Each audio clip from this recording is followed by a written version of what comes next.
Netcasts you love. From people you trust. This is Twit. Bandwidth for the Tech Guy is provided by CacheFly. CacheFly.com. Hi, this is Leo Laporte, and this is my Tech Guy podcast. This show originally aired on the Premiere Networks on Saturday, March 19th, 2016. This is episode 1271. Enjoy. The Tech Guy podcast is brought to you by Atlassian. Unleash your team's potential with collaborative software tools like HipChat and Jira, which will enable you to work and communicate better together. Visit Atlassian.com to learn more. And by Score Big. Pay less for quality seats to your favorite sporting and music events. Go to scorebig.com, click on the microphone, and enter the promo code TechGuy to save $20 off your first ticket purchase. And by Unity, the free personal media server. With Unity, you can access and stream and share any media stored on your computers from your mobile devices. For more information and to download Unity for free, visit getunity.com/techguy. That's spelled GETYOUNITY.com/techguy. Well, hey, how are you today? Leo Laporte here, the Tech Guy. Time to talk computers, the internet, home theater, digital photography, smartphones, smartwatches, and all that jazz. 8888 Ask Leo, that's the phone number, 888-827-5536. That's toll-free from anywhere in the U.S. or Canada. Outside those areas, why, you could just, use Skype to reach us. 888-827-5536. Toll-free from anywhere in the U.S. or Canada. We are going to talk today, of course, about the big Apple event coming up on Monday. We don't know, of course, as I have to say each and every time, we have no idea what Apple is going to be announcing. Well, except we do. It used to be Apple was very good at keeping all of this top secret. They could, because the threat of firing is a good threat, is a useful threat when it comes to keeping people out of from talking to journalists. If we catch you, you're dead. And by the way, we have lots of ways to catch you. The problem is, of course, that everything Apple sells now is made in China by a variety of suppliers, and well, you can't really. It's pretty hard to track them down. You got 20,000 workers in another country with devices in their hands. How are you going to keep them from taking a picture and sending it to some blog somewhere? So I think a lot of this stuff does leak out. Here's the latest, and I have to say, I think with some confidence, we can be assured that this is what Apple will release on Monday. The new iPhone, they won't call it an iPhone number, they'll just call it the iPhone SE Special Edition. Small emergency, small egg. I don't know. It'll be a small iPhone, 4-inch screen, kind of like the iPhone 4, or is it the 5? Maybe more like the 5. They've gotten bigger and bigger every year for the last few years. People say, I want a smaller phone. I don't like this giant stuff. So Apple, I think, is going to give them something smaller, something cheaper, although Apple isn't normally aiming at that end of the market, but we expect around $450, which is a good, that's a lot less expensive than iPhone 6S or 6S Plus. The guts, the insides will be fairly modern too, an iPhone 6 roughly, the rumors say. Not known whether it'll have the 3D touch. I think it has to, because that's going forward. That's something all the iPhones would have, and you kind of want developers to support it, and et cetera, et cetera. So you got to think it's going to have the that 3D touch, where you press a little harder and it goes zzz, and things happen. I don't use it very often. Some people have gotten used to it and use it a lot more. Camera, no, same. No improvement. That's for later. That's for the fall. We'll also see a new iPad. There were no iPad. They didn't update the iPad Air in the fall when they would normally do it. They only released an iPad Mini 4, the new Mini, which I like a lot. It's nice and small. And of course, remember, they've got this ginormous iPad. Whoa. It's so big it just hit my microphone. My iPad Pro Huge thing. And one of the things people really like about the iPad Pro is the pencil that lets you, it's nicely done. It's not like Apple invented the stylus or anything. In fact, remember how Steve Jobs said nobody wants to use a stylus? Well, guess people do. And so we think the new iPad will be a 10-inch iPad Air size, but will be more like an iPad Pro. So a little iPad Pro, because it'll have the pencil support and not, ironically, the 3D touch support. And it'll come with a reduced size keyboard case as well. So I think that might be interesting. The Pro, I like. Apple kind of was saying it's a laptop replacement. I don't, it's an iPad, so I don't think it can really do the full duty of a laptop. But it's useful in a lot of cases where you might want to take a laptop. But the Pro is so big, you might as well just bring a laptop now. If they got it down to 10 inches, maybe. A lot of photographers love using the Pro and the pencil for editing photos and for scanning through their photos. Maybe there's a market for that. I don't know. Graphics designers, cartoonists. So anyway, that's what we think Apple announced. Also, the announcement was in the loop. The invitation said in the loop. Could mean a couple of things, and it usually does. One, it's in the loop. The event is going to be at One Infinite Loop, Apple's headquarters in Cupertino, California. So that's in the loop. So on the face of it, that's probably all it means, except that one of the bands they sell for the Apple Watch is the Milanese loop. And the rumor also is they'll be doing new bands. Maybe some new loops, like a black loop. Yeah, that would be a pun. Cute. Sorry, it's hard to get excited about watch bands. Don't expect any other watch announcements, I don't think. We'll see. They have new iOS and Apple Watch OSs and new TV OSs. They might release those on Monday, too. Maybe a dark horse candidate would be a new MacBook. I'd like to see that. That's the really thin, light one. Maybe update that, make it a little faster. And expect Tim Cook to spend some time at the beginning, I think, talking about the Apple versus FBI court case. It's really Apple versus Department of Justice. As you all know by now, the Department of Justice has the work phone from one of the bad guys in the San Bernardino killings, the terrorist killings, and hope to unlock it. They can't, and they want Apple's help.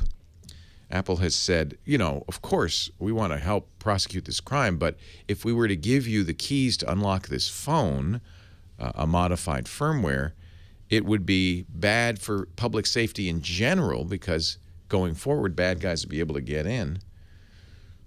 And the FBI says, that's just marketing speak. They don't. Except today, the FBI released a warning that your car could get hacked. You can't have it both ways, I mean, the problem is if there's backdoors in software, if companies can be compelled to write special law enforcement vulnerable software, vulnerable is vulnerable. And so now the FBI, along with the Department of Transportation and the National Highway Traffic and Safety Administration, actually on Thursday, warned drivers about over-the-internet attacks on cars and trucks, vulnerable software. You can't have it both ways. That's a public safety problem. The announcement doesn't reveal that the agency's learned anything about car hacking that isn't already known. You remember the 2020 piece. Bad guys took over a Jeep and drove it off the road. Or was it Dateline? One of them. One of them their news shows. Well, this is exactly what Apple's worried about. Now we're also learning that the U.S. government has already been pushing tech firms with secret court orders to hand over the programming code for their firmware, looking for flaws in the firmware they could take advantage of. The cases were filed under seal and also authorized under the FISA, the Foreign Intelligence Service Act courts. This is a whistleblower that's leaked this out. The whistleblower says the tech companies lose these court cases almost all the time. The Justice Department admitted we have demanded source code and private encryption keys before, but they wouldn't say whether they succeeded. I bet they do. Asked whether the Justice Department would demand source code going forward, the spokesperson declined to comment. It's not a denial. You have to understand that if what they're looking for is hacks against the source code. And how well protected are these hacks if the government finds them? How well protected is the source code? Well, all I have to do is point to the IRS, which leaked 700,000 at last count tax returns last year by accident. The Office of Personnel Management, which let millions of people's records get away. The government doesn't have a very good track record in this regard. Well, that court case decision comes Tuesday. Leo Laporte, the tech guy. Leo Laporte, the tech guy. Well, we're 0 for 2 on the Samsung Galaxy S7. I dropped mine, cracked it. I cracked the back, at least. My colleague Jason Howell, who hosts our show all about Android, dropped his S7, not even the Edge version, cracked the front. It's slippery, like a little fishy in your hand, and extremely fragile. I still love this phone, but I guess you want to, somebody said in the chat room, you should hold it like a wine glass, because if it drops, it's going to break. Yikes. It might give you pause. If you're a phone destroyer, I am not, I don't think Jason is either. I am very careful. This is the first phone I've broken in many years. Not unwillfully. I've willfully broken phones. Dunking my iPhone in a glass of water probably counts as willful damage. But I haven't cracked a phone. I don't drop them very often. So that's bad news. It's too bad. It's such a great phone. Samsung's made such a great phone. Hello, Heather Hammond, Phone Ranger. How are you today? Great. How are you? You're looking fabulous as always. You are. I barely recognize you. I'm like, who's this fill-in host? I know. I left 30 pounds in the lobby. Who's this imposter? What? I saw a picture of you with a famous fella. Oh yeah. Was that exciting? You want to share with the world? Sure. Steve-O was in town. The guy from Jackass. Mm-hmm. I was trying. Was he up to no good? Was he up to like a prank? Did he prank you? No. He's performing at Cobb's. He's a comic yeah. now. Yeah. And he has a new show on Showtime, I believe. Oh, really? That he was plugging. Oh, yeah. good. I like So, Steve-O. blah, blah, blah. Yeah, he's a really good guy. Even though he kind of incited my teenage son to do many dangerous things to his body. That. Yeah. I'm glad he's survived, however. I know. Well, he's got some new pranks coming up, and it's like, really? I can't imagine what it's like being his wife, you know? Oh, he has a wife? I believe he does. Doesn't In seem fact, I like- said something stupid about her to him. Oh, whoopsies. I hate it when that happens. And When you embarrass yourself in front of a yeah, celebrity. and you know you're never going to get a chance to take that one back. She seems really lovely, but if anything ever happens, I'm here for you. Is that what you said? Something like that. I wouldn't repeat It was that. kind of a flirt that went wrong Did he look at you askance? that I thought was funny. It is funny. It's cute. He probably does. You know, see, he doesn't know you, so he doesn't know that you're just joking. Maybe you're not. I don't know. So you've been answering. Dead silence. You've been answering the phones for us for the last few minutes, and I see we've got a full board. But I do want to pick the very best person to start with.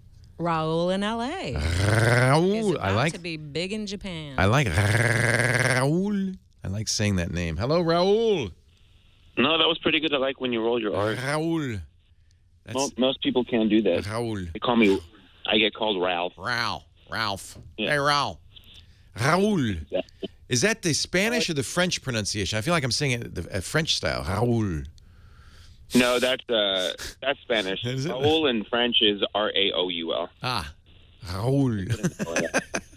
Hey, I just want to start by saying thanks for your show, because some of us who don't understand technology as to what end to plug into the wall, it really does help. That's my job here. I like doing it. I get to play with all the toys. I get to break them before you do. But, yeah, exactly. But I also feel like, in all seriousness, technology is important to understand and know. And especially now, I mean, as our jobs disappear to technology, it's a good thing to understand what's coming. And yeah, so I think I like to educate people about that too. What can I do to help you? Okay, so here's my thing. I bought a Note 5, a Samsung Note 5. Love that. Love that phone. and I am moving out of the country to Japan. So what I did was I bought an unlocked international version of the phone. Okay. And then because I was kind of told that if you buy a phone in Japan, the chances are when you come back to the States, that phone will not work here. Yeah, this is the issue. When you buy an unlocked phone, you got to really check to make sure it has the radios for the country you're going, the countries that you want to use it in. And Japan and the U.S. definitely have some differing things. So did you check before you bought this phone? Just buying an unlocked phone won't necessarily make it so. Samsung in particular sells phones, different phones for every region. Got it. Well, I mean, I did. I looked at it. I checked out the specs, and then I went on to like a chat room where a lot of people had asked if it works in Japan, and everyone said yes, it does work in Japan, not a problem. Yeah, and work can mean different things. It can mean works or works fully. Like a lot of times the high speed. Yeah, I guess the big thing was as soon as you just need to get the SIM card from whatever Japan carrier is going to be providing the service. Right. You'll have it that way. You'll have a Japanese number and you'll pay Japanese rates for data. You never, ever, ever want to pay overseas roaming rates. That's exactly why I did it. Yeah, and there's a good place to go online that you can read up. It's more for travelers than movers. How long are you going to be there? A year. Yeah. So in this case, this is not a month-to-month thing. You're going to really probably open an account with a company in Japan. Right. But read it's the prepaid with data wiki. If you Google one word, prepaid with data, the reason that they focused on prepaid, the idea is, I'm a traveler, I'm going to be in London for 3 weeks. What should I get? Well, you get a prepaid SIM from a London carrier, and it'll give you data. But in this case, it'll also give you information on the different carriers in Japan, who has the best prices, and which ones will work with that note. And the ones that work with that specific note. Yeah, I mean, I think they all should. Again, really, it's more the hardware on the note. But, for instance, Japan still has CDMA carriers as well as GSM carriers. Your phone's probably a GSM phone. It is a GSM. Yeah. On the other hand, nowadays, and I'm not sure that it's a changing world right now because there's LTE, and most carriers are now, instead of doing CDMA or GSM, are doing LTE. Japan, I think, has more modern LTE than we have here in the States, et cetera, et cetera, et cetera. It gets complicated. Okay. So that's why I don't know the answer, but I would go to prepaid with data. It's like prepaidwithdata.wikia.com. We'll put a link in our show notes, but if you Google prepaid with data, you can find it. And then just look at Japan. And what it is, crowdsourced. So it's like that chat room you were in, but it's more permanent. It's people writing stuff down. The whole time, right. Yeah, and so you can really see what experiences people have had there. Okay. Yeah. Hey, have fun. Are you going to teach English? What are you going to do there? Yeah, I'm going to teach English. What fun. I think that's a great idea before you have a family to live in any country, but Japan in particular would be fascinating. What a different... Yeah, I'm looking forward to it. Yeah, have a great time. Great. Thank you so much for Safe travels. My pleasure. Yeah, this is just the general recommendation.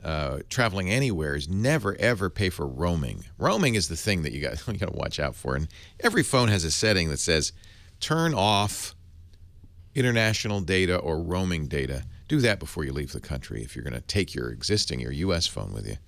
And then there are ways to get around that. I mean, first of all, Wi-Fi is ubiquitous. So fortunately, you can most of the time just use Wi-Fi.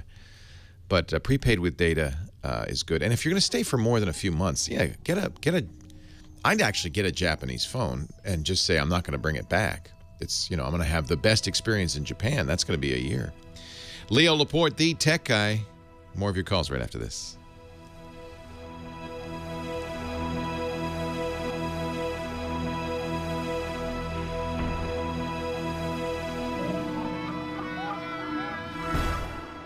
Leo Laporte, the tech guy. He's Scott Wilkinson, our home theater guru, joins us every week at this time to talk big screen TVs, surround sound.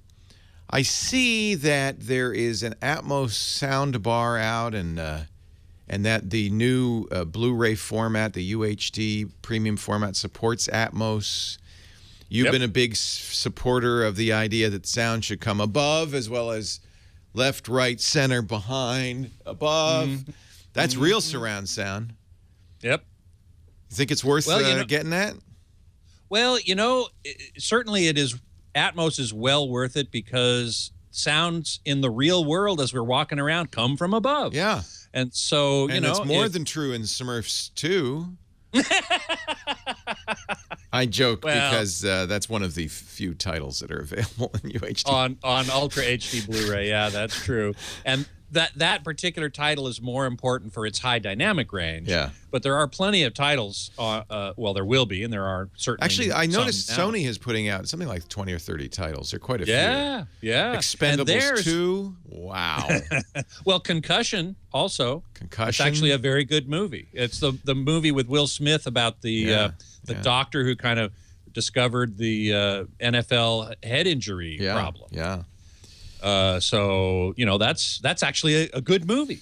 Where did I say? I saw a list of the films. It's but I remember this also when Blu-ray came out in the first place. It was a handful of films, and many of them you didn't really want to see. Yep, exactly. Terminator Genesis, it's stuff like that. I bet you they're mostly Sony pictures. I would guess because Sony's making it, right?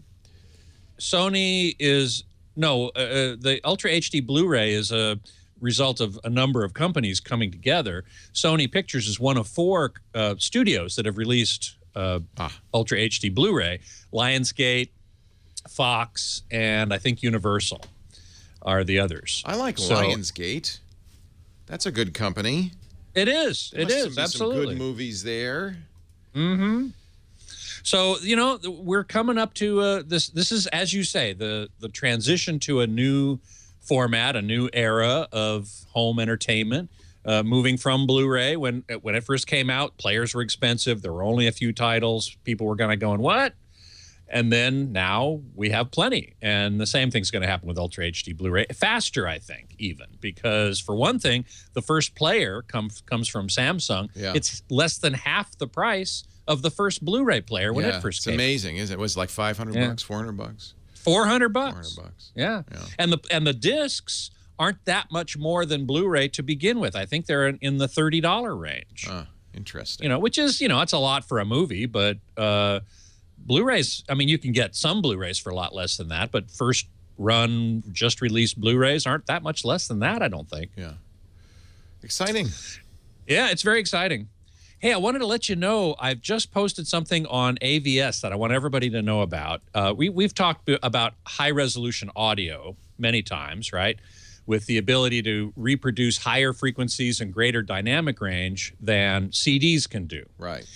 And my 2 guests on my podcast this week have developed a new set of test files that anyone can download and test basically their own hearing acuity. Whether or not you did this once before. I did, but this is different. Okay. Before, what I did was I posted 2 versions of the same song that had been recorded at high resolution. Yeah.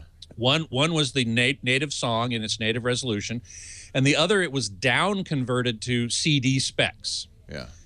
And I obscured which one was which, and I said, "Tell me which one was which." These tests are a little different. They are how high a frequency can you actually hear and how wide a dynamic range can you actually hear. And it's different for every individual person. So these are almost like do-it-yourself hearing tests. And the question is, can you hear the frequencies that are way up there that high-resolution audio represents? I know I can't. I can't either. None of us in our age group. Right. When I know you start needing reading glasses when you head into your 40s. Is it about then that you also lose that high-end acuity? Yeah, you start right around that same age. In high school, will put tones on their phones that for text message notices that they call it the mosquito tone that they can hear. In fact, it's kind of painful, but the teacher can't, and the teacher can't hear. The teacher may not even be that old, so I really think it goes the super high end acuity goes away pretty fast. It does, and I really hope that people download these and test them out for themselves. They answer the question. when it comes to high-resolution audio, can you hear those frequencies and that dynamic range that's encoded in the high-resolution audio? Most of us in this hobby, somebody wrote a comment I thought was so great. How ironic that when you're young and can hear this stuff, all you can afford are cheap MP3s. Yeah. When you're older and can afford high-resolution audio and a nice audio system and so on, you can't hear the frequencies anyway. Yeah, it's sad, isn't it? It's very sad. Yeah, and it's the same thing really, with sports cars and you know, I mean, it just goes on and on and on. Yeah. Yes, exactly. Yeah. Youth is wasted on the young, as they say. If the young only knew, if the old only could. It's all Indeed. it's all just life. Yeah. Life. Isn't it ironic, as Alanis Morissette might? Now, I know you chose he chose a Linda Ronstadt song. He did. Which is a great song, but it was recorded on analog tape, which surprises me that he used that. Well, I think he took it actually from the CD. Yeah, but so that's even weirder because the CD's 44:116.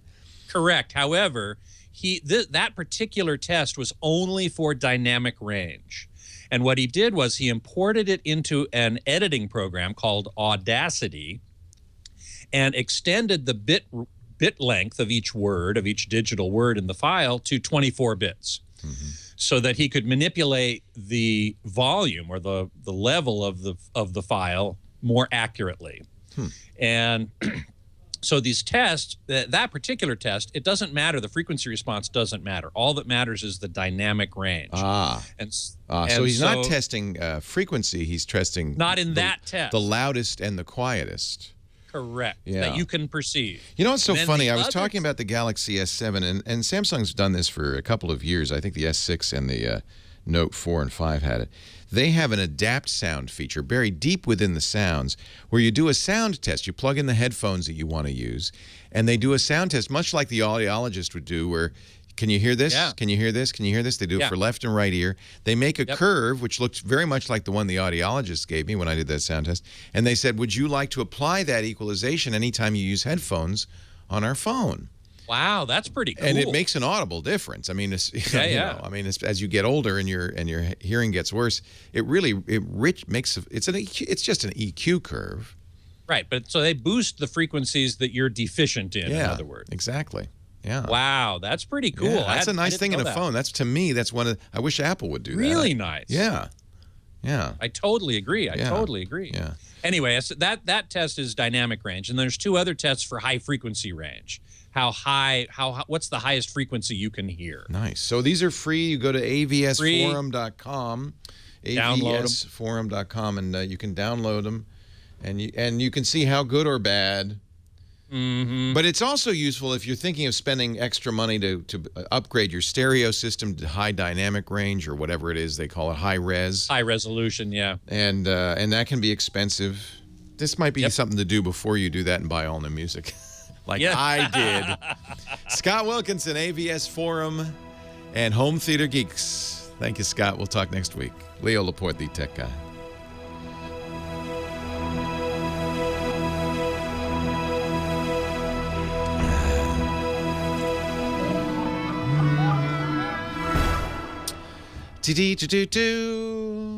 I see. Yeah. So I love that Linda Ronstadt, and I guess because it's a full orchestra, it probably has some very quiet and very loud. Well, actually, what he does is he kind makes of it interesting. that way. He only does a 20-second clip. Yeah.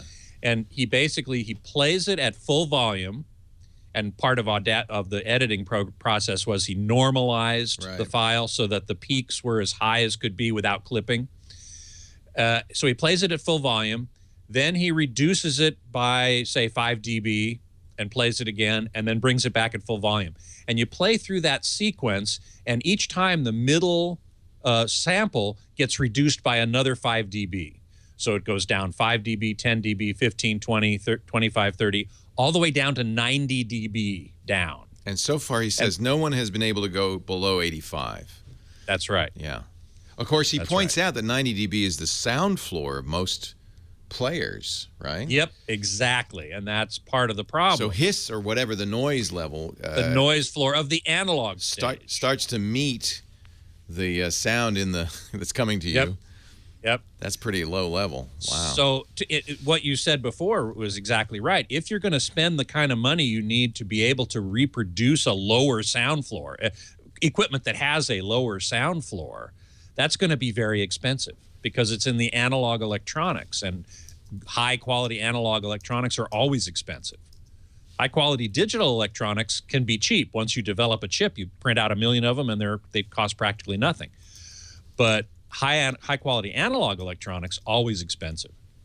So if you're going to spend that kind of money, can you hear beyond 85 dB to begin with? And the answer is most people can't. And can you hear beyond 20 kilohertz? And he demonstrated at the AES show, right? Audio Engineering Society, a bunch of audio professionals who are admittedly probably median age well over 30. Can they hear above 20 kilohertz frequencies? The answer is no. And the test that he devised for that was the recording of a chime, a set of chimes, which has a lot of very high frequency information, up to like 30 kilohertz. And he did the same thing. You play the thing full bandwidth, and then you play it band limited and continue to increase the high pass filter in one case until you can't hear it anymore. And at what high pass filter cutoff setting could you not hear it anymore? And no one got beyond 20 kilohertz. It goes to 30 kilohertz. So really what this proves is that you can't really hear frequencies above 20K. Most people can't. I hope some really young people take this test because I would love to see what they come up with, teenagers or even preteens. But anyway, most of us can't hear beyond 20 kilohertz. Most of us can't hear dynamic range beyond 85 dB, which is entirely what's represented on a CD. So why get high resolution audio? Well, the next step in their testing, which they're working on now, is finding out other artifacts, what are called in-band artifacts, which depend upon the type of filters that are used when you're recording and digitizing, and then when you're converting from digital back to analog. And if those filters muck up the sound, then you will hear that. And if they don't, or if they do something else, then you might say, oh, that sounds better. Because you'll remember the test that I conducted a couple of years ago, people who had high-resolution audio-capable systems picked the high-resolution audio track like 80% of the time correctly, whereas people who didn't have high-res capable systems picked it only 50% of the time. So this is just another data point, shall we say, or set of data points in the quest to understand high dynamic range. Thanks, Scott. We'll be back at the top of the hour.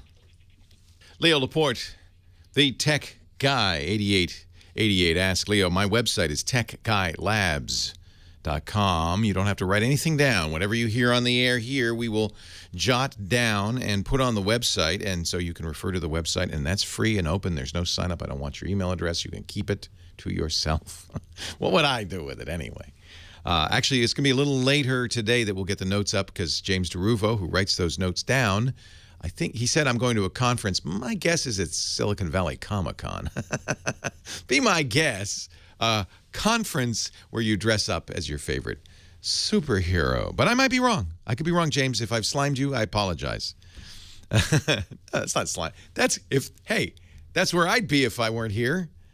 Steve Wozniak, the founder of Apple, has put up a bunch of money and has a Comic-Con going on right now in Silicon Valley. I have a girlfriend there dressed as Vulcan Vanna White, among others. So she's got pointy ears and a gown. I believe so. Yeah. What would you go if you were going to a Comic-Con? What costume? Oh, I'd let you pick. Poison Ivy? Oh, that's a good one. Yeah. I do not dress up as comic book heroes. Well, wait a minute. I was going to be Paul Blart Mall Cop. Does that count? I have the segue, see? They call it cosplay, short for costume play. And so it's always struck me as odd to be, I'll be frank. Can I be, let's be frank. It's a little odd. But you know what? I'm old. That's why. I'm just old. I don't appreciate the kids today. or the adults who think they're kids. Dan in Newport Beach. You're next. Leo Laporte, the tech guy. Hi, Dan. Hi, how you doing? I'm well. I like you better as Leo than Frank. You like me better as what? Leo than Frank. You said let's be Frank. Let's be Frank. I could be Frank Sinatra. That I could dress up. Hey. At any rate, I was thinking about you the other day. I listen to you every week. I was listening to Sports Talk during the week, and they were talking about VPN. Yes. In Sports Talk, they were talking about VPN? Yeah, what it was is some guy who was on there who's a producer. Yeah. And I was surprised he was even talking about it, but he was saying how he doesn't have any channels, any cable, nothing. He just does it all through VPN on his computer. Oh, yeah, because he wants to what they call bypassed geographical restrictions. Right.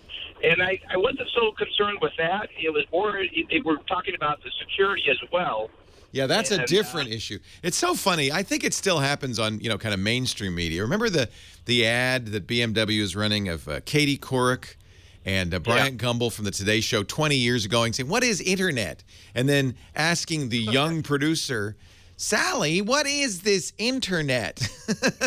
But it still happens. It's so funny. So Tommy, what is this VPN you've been telling us about? Stands for Virtual Private Network, and people first encountered it when they were logging into their workplace computer network from home. For obvious reasons, if you have a business network, you don't want anybody, just any Tom, Dick, or Frank to log in and use your business resources. So you have a barrier, a password that people enter. Sometimes they have to run often they have to run special software on their end. And now it's as if they're at work. They're using the corporate VPN. Now, it's more than just a password. You may not see this, but in order to protect the data as it, because when you traverse the public internet, normally anybody can see all the stuff, all the bits. So what it does is it puts all the data inside an encrypted tunnel. And that way, even if I could see your data, let's say I'm your internet service provider, or I'm a guy in a coffee shop running some, specialized software, I can't see, all I see is gobbledygook because it's encrypted. There's an encrypted tunnel. So that's what a VPN is. Now, and as you point out, it has a security benefit. If you're in a coffee shop or any open Wi-Fi, it probably is a good idea to use VPN. And I'll explain how you can do that. But it has this secondary benefit, which is you don't emerge onto the public internet until you reach whoever's providing the VPN service. If it's your business, then it looks like you're surfing the net from work. If it's a server in England, it looks like you're surfing the net in England. And so people use that to watch programming that is geographically restricted. The BBC very famously's iPlayer, which everybody wants to use because it allows you to watch BBC programming, can't be used outside of England because British citizens pay for it with their license fees. And now, actually, BBC's working. I think they're on an iPlayer that'll work in the U.S., which will be nice. But a lot of people get around it using VPNs. That is of dubious legality and morality and ethics. But sure, a lot of people do it, including that producer, apparently. But for security, is there any cons about it? There is a con because it's a little slower, and you have to run specialized software. Now, most modern operating systems, except for mobile operating systems, but all desktop operating systems have VPN capabilities, so you usually don't have to use specialized software. And more and more, you're seeing smartphones with this. The other con is you have to pay for or find a VPN service. Some people run their own VPN service out of their house. That won't give you the geographic benefit, but it will give you the secure benefit, or at least some security. See, remember, at some point you have to be in the public because you can't VPN. Let's say I want to, visit Playboy.com and I don't want anybody to know what I'm doing. You'd have to negotiate an encrypted channel to Playboy to keep it completely private. So usually what would happen then is you would surf over an encrypted channel to a VPN and then emerge into the public. And at that point, anybody watching your traffic at that end could see where you were going. But the point is to prevent somebody on a shared network like a coffee shop or a hotel or a cruise ship from observing. Now, obviously, it's not so much for avoiding people knowing you're going to Playboy, especially since they took the nude pictures off. Who cares? But it might be if you don't want people to watch your email and things like that. The good news is now most services, and more, thanks to pressure from Google, are moving to encryption, HTTPS. So, for instance, no one can observe your traffic with Amazon or Facebook unless you explicitly turn off a secure channel. It's encrypted from you through the coffee shop, through the public internet, all the way to the Facebook. It's like that pre-negotiated, okay, we're going to encrypt together deal. So no one, it's not on the public internet. It's encrypted. And you should always use an email provider that's called end-to-end encryption, or SSL, or HTTPS. Those are all names for roughly the same thing, which is an encrypted channel. And for email especially, you don't want people to observe your email.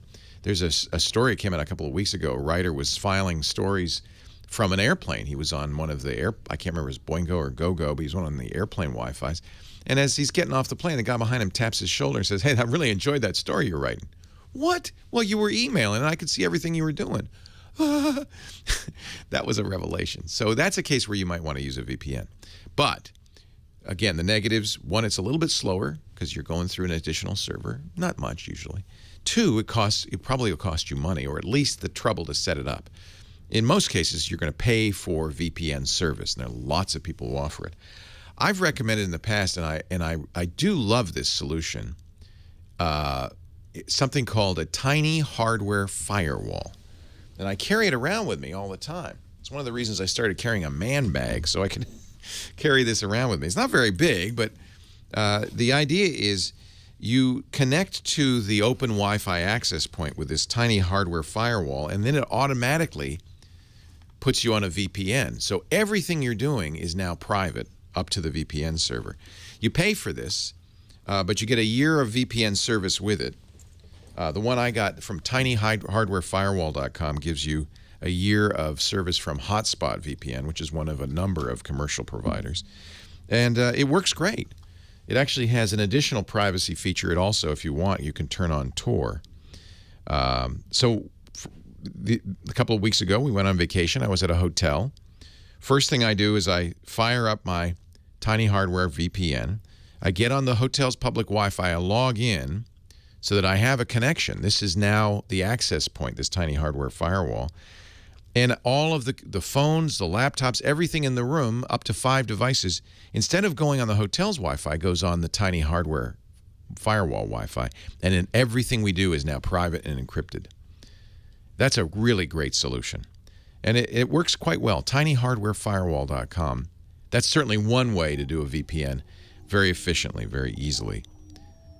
Leo Laporte, good question. And I hope the sports producer got that all right. Leo Laporte, the tech guy. That's why we do this show.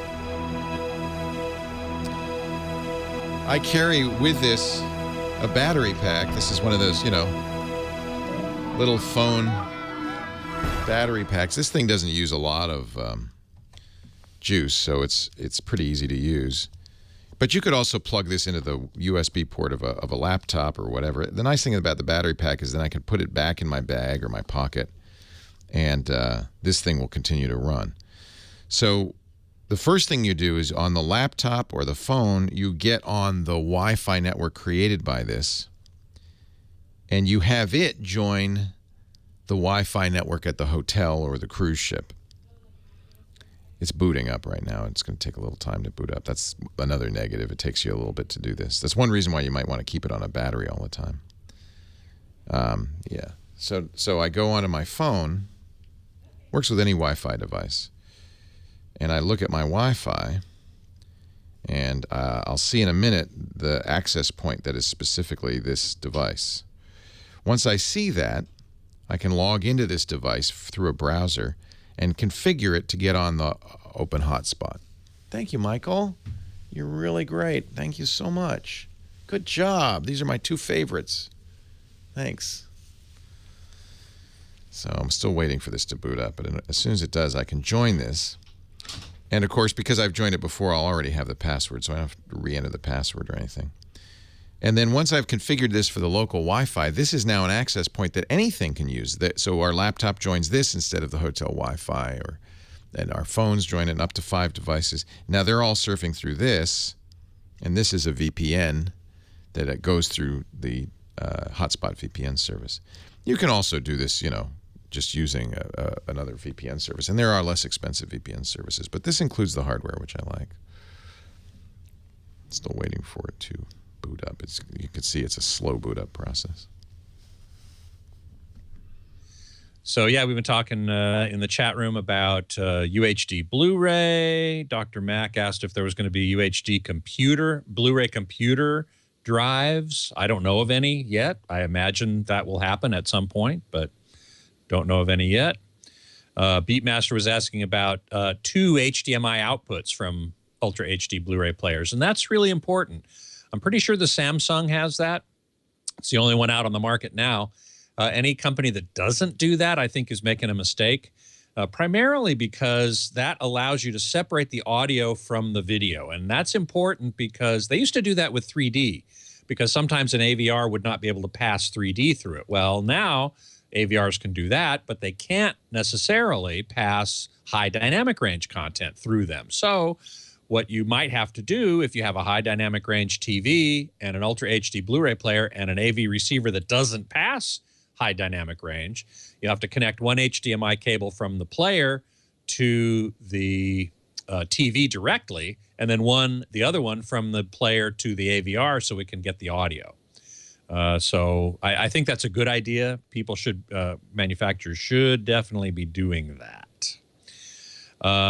So yeah, and the Gem Doctor rightfully wished me a happy vernal equinox, and I wish that to all of you there as well, because this is the time of year when the night and day are the same length, and the sun's crossing the equator, and pretty soon we're going to have longer days than nights, in fact, starting now. So I think that's kind of cool. Good question, Web Hunk. At what size does 4K become noticeable over 1080p in terms of screen size? Depends on your seating distance. The seating distance, in order to get the maximum resolution detail benefit out of 1080p, is 3 times the screen height. The maximum, the distance at which you can get the most resolution detail benefit out of UHD is 1.5 times the screen height. So basically you're sitting twice as close to the screen of a given size in order to get that benefit. If you sit the same distance away as HD, you're not going to get as much benefit. Some people do claim that they can see clearly a difference in resolution. And if so, good on you. Great. Glad to hear it. Theoretically speaking, it's not likely to be much of a difference. Let's see here. Oh, what do you know? Wilbert says that Consumer Reports thinks UHD Blu-ray computer drives will come out during the holidays. So all you have is about a year to wait, a little less. Yes, Twisted Mister, you could use an external HDMI switch, really a splitter with multiple outputs. Exactly, a splitter. And here we go. Thanks, everybody. Thanks, Scott. Sorry to eat into your time there. Hey, no problemo. Me and my dumb demos. All right, have a great week. You too. See you next week. Well, hey, how are you today? Leo Laporte here, the tech guy. Time to talk about computers, the internet, home theater, VPNs, smartphones. Yes, VPNs, smartphones, smartwatches. 8888 Ask Leo. That's the phone number. 888-827-5536. Toll free from anywhere in the U.S. or Canada. You can use Skype out if you want to call from anywhere else in the world. We get callers from all over the world thanks to that amazing thing called the internet. Let's go to West L.A. Richard is next on the line. Hi, Richard. Hi, Leo. How you doing? I'm well. How are you? Good, thank you. Question about a 6 or 7 year old Mac, which a friend has, and she's not terribly technologically advanced, shall we say. Okay. She's noticed certain pages load slowly, more slowly than before. She thinks she has about 4 gigabytes of RAM that was native Sounds to the about machine. right, yeah. And that's enough, by the way. Say again? That's enough. That's enough, okay. Question is the slowness due to the fact that the machine is just getting old?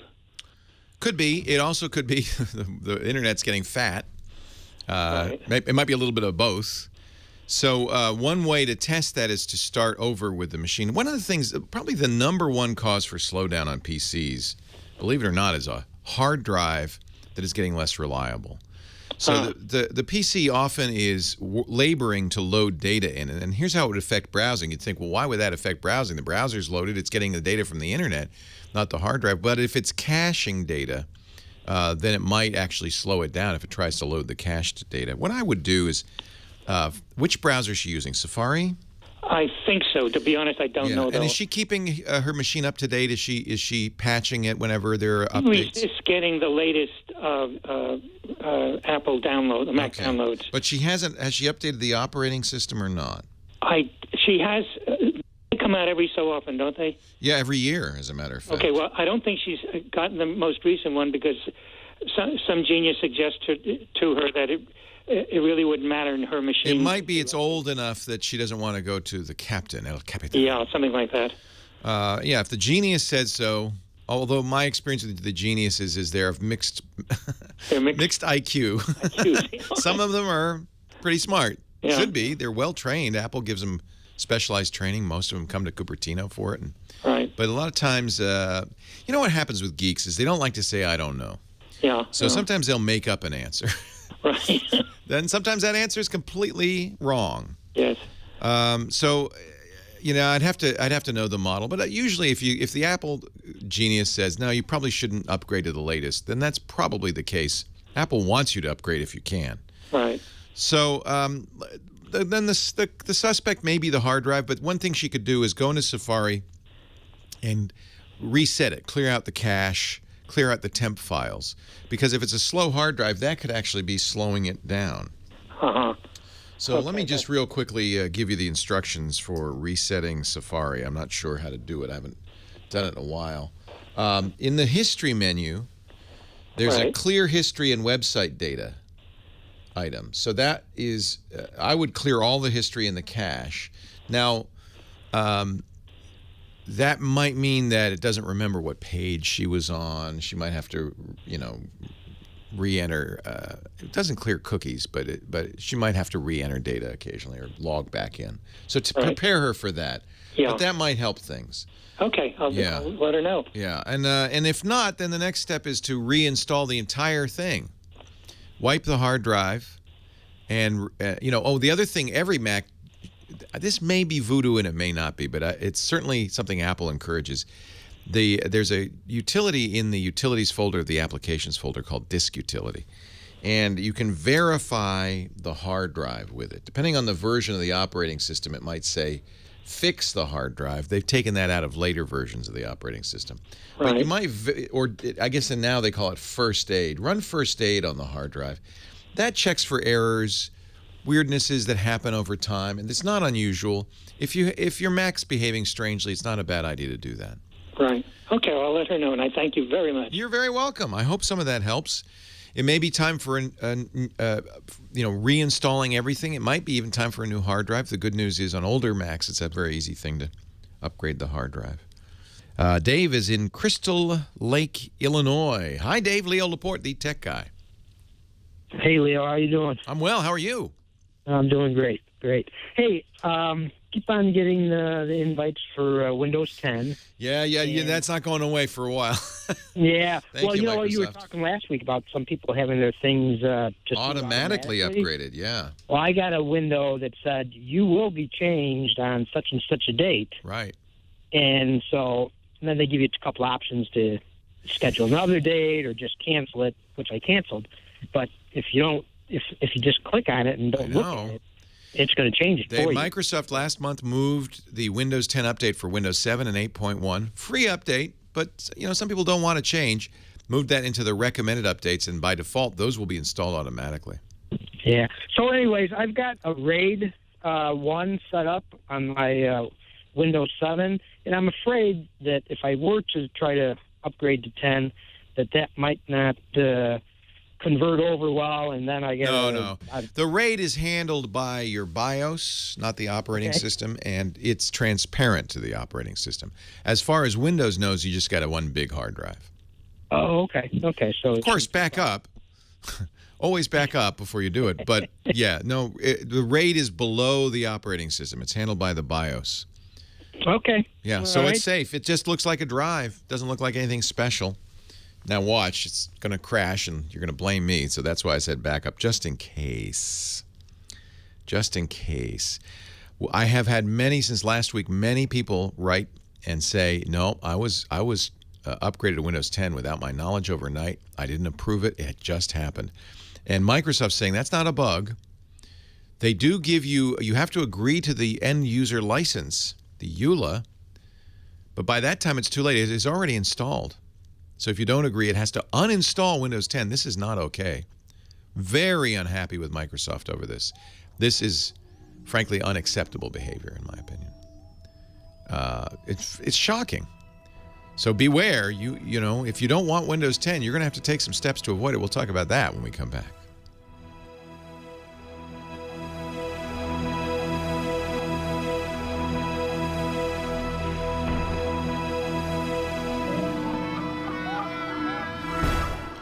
Yeah, really, really unacceptable. Are you a programmer? I probably shouldn't have to tell you about a company called Atlassian. If you're on a team of any kind and productivity is important to you, Atlassian has the solutions we use that you will use. I first became aware of Atlassian when we were developing the new website. The team in Austin used Jira, which is amazing. It's a dashboard that helps teams work on projects effectively. There's never any guesswork. It's just, everybody loves Atlassian. A-T-L-A-S, like Atlas, S-I-A-N.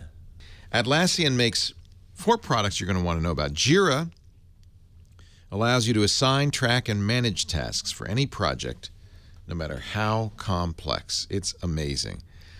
We also use Confluence here, which is a way to organize work, create documents, discuss everything in one place. Our IT team uses Confluence also for reporting issues and help tickets. And we also use HipChat. I love our HipChat.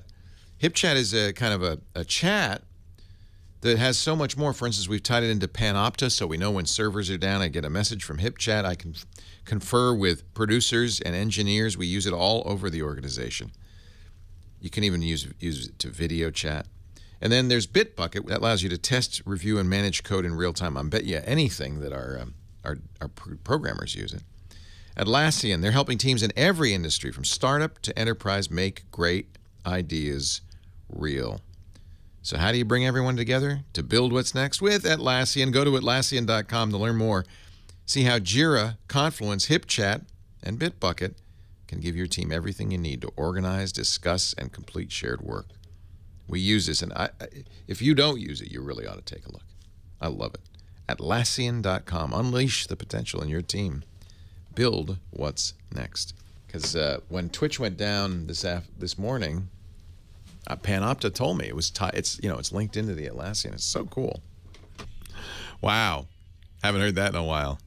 Shake a tail feather. Leo Laporte, the tech guy. Back to the phones to Mansfield, Ohio. David's on the line. Hi, David. Leo Laporte. How are you, Leo? I'm great. How are you? Real good. Hey, I had a question about DSL modems. Okay. I got mine through my service provider. Typically, that's the case, yeah. And it's an Action Tech. Yep. And are you on Verizon? No, CenturyLink. Okay. Verizon also uses Action Tech. Very okay. Common. Yep. But anyways, they used to provide me with a 2-wire, and that was a great working unit. And it quit, and then they had sent me an Action Tech. And it just doesn't seem to work very well. Yeah, I'm not a huge fan of Action Tech.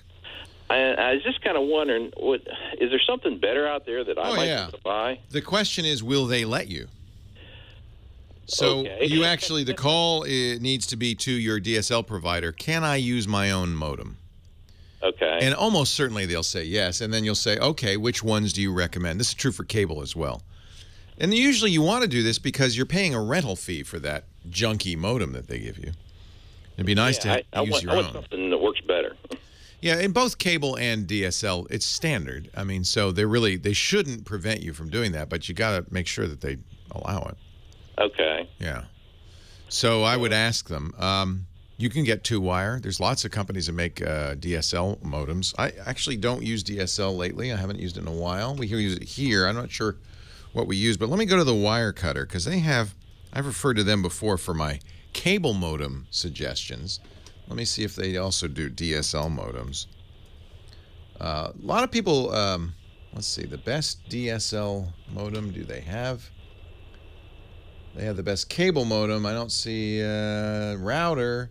Many routers many DSL modems will also have a router built in. That's a really strong reason to get your own because, frankly, there's a big variety in quality with the Wi-Fi routers.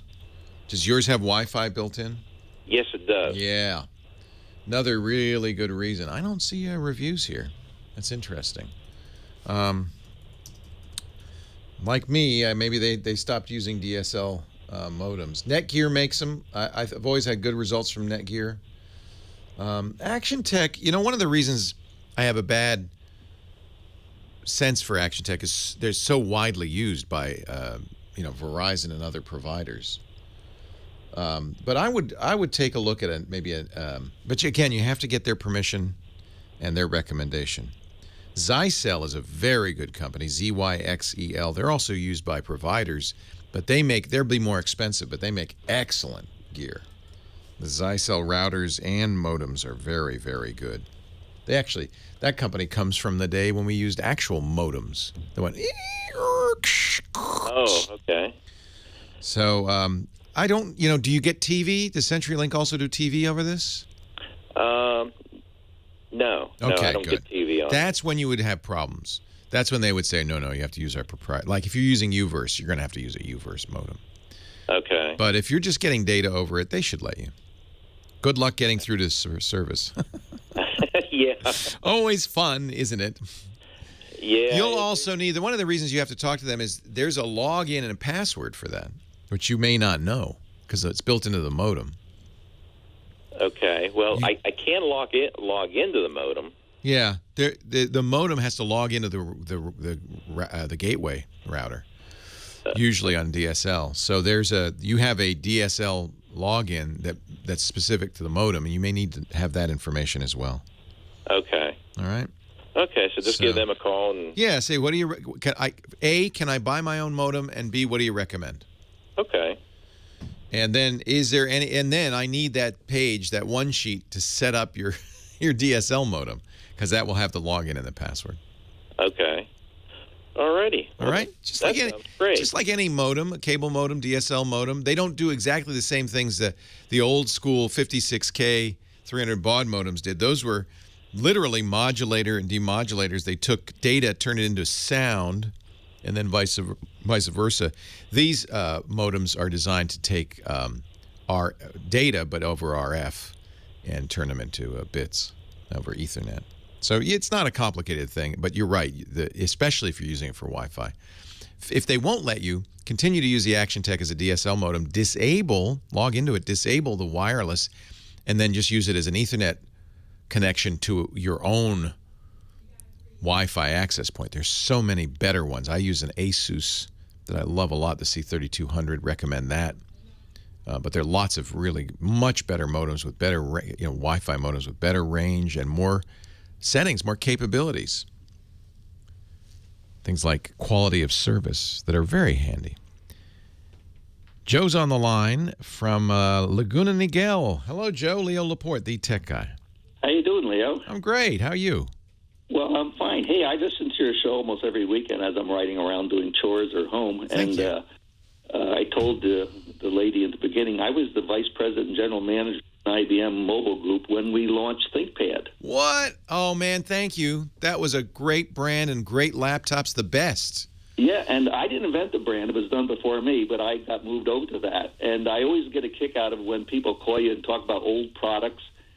And a product that was launched under me was the biggest first-day order sales in the history of IBM, and it was the Butterfly. If you remember. I remember the Butterfly. That was wild. It was wild, and, it was too late and too expensive. But it was the biggest first-day orders. We won the Best of Comdex. We were on the cover of even Mechanics Illustrated for the craziest gadget of the year. That was the one where the keyboard would open up as you opened up the laptop, right? The cover, the keyboard expanded, and our concept, our theory was for marketing is that, people don't like the small. Remember, we used to call them sub notebooks. Yeah. That was the kiss of death. Yeah, and that's why you didn't want one, because you couldn't type on it. So this way, you get a full-size keyboard with your little laptop. And the first time the guy from the research center came up with a wooden model, he opened it up, and all of our eyes fell out of our head. We saw dollars forever, right? But it was late. It was when I got there and took over. It was late, and it was unfortunately I forget the number now, like a 386 or something like that. Yeah, well, this was back in the 90s. I mean, we're talking Windows 95, right? 90, 91 in that time frame. Yeah. I ran the mobile group for 3 years. Then I was the head of operations. But right after we announced it, we were selling a lot, and then Toshiba came out with a bigger chip, a hotter chip, and I couldn't cool the damn thing because any metal that I would have grabbed onto was moving. There was no way to. Isn't that interesting? There was no follow-on, and but the advertising was unbelievable. The marketing was great, and I forgot the price. They were probably, there were thousands, I'm sure. $3,100 or Yeah, something. yeah. And at the beginning, we couldn't make enough. And then at the end, we start, lowering the price lower and lower and lower below the cost. And, of course, the chairman wasn't very happy with me over that. But well, the ThinkPad line, though, continued on for a long time. Lenovo bought it. They kept the name I think they still use the name, but they haven't quite kept the quality up like IBM. They had it on a hold on a second, Joe. I got to run. Leo Laporte, the tech guy.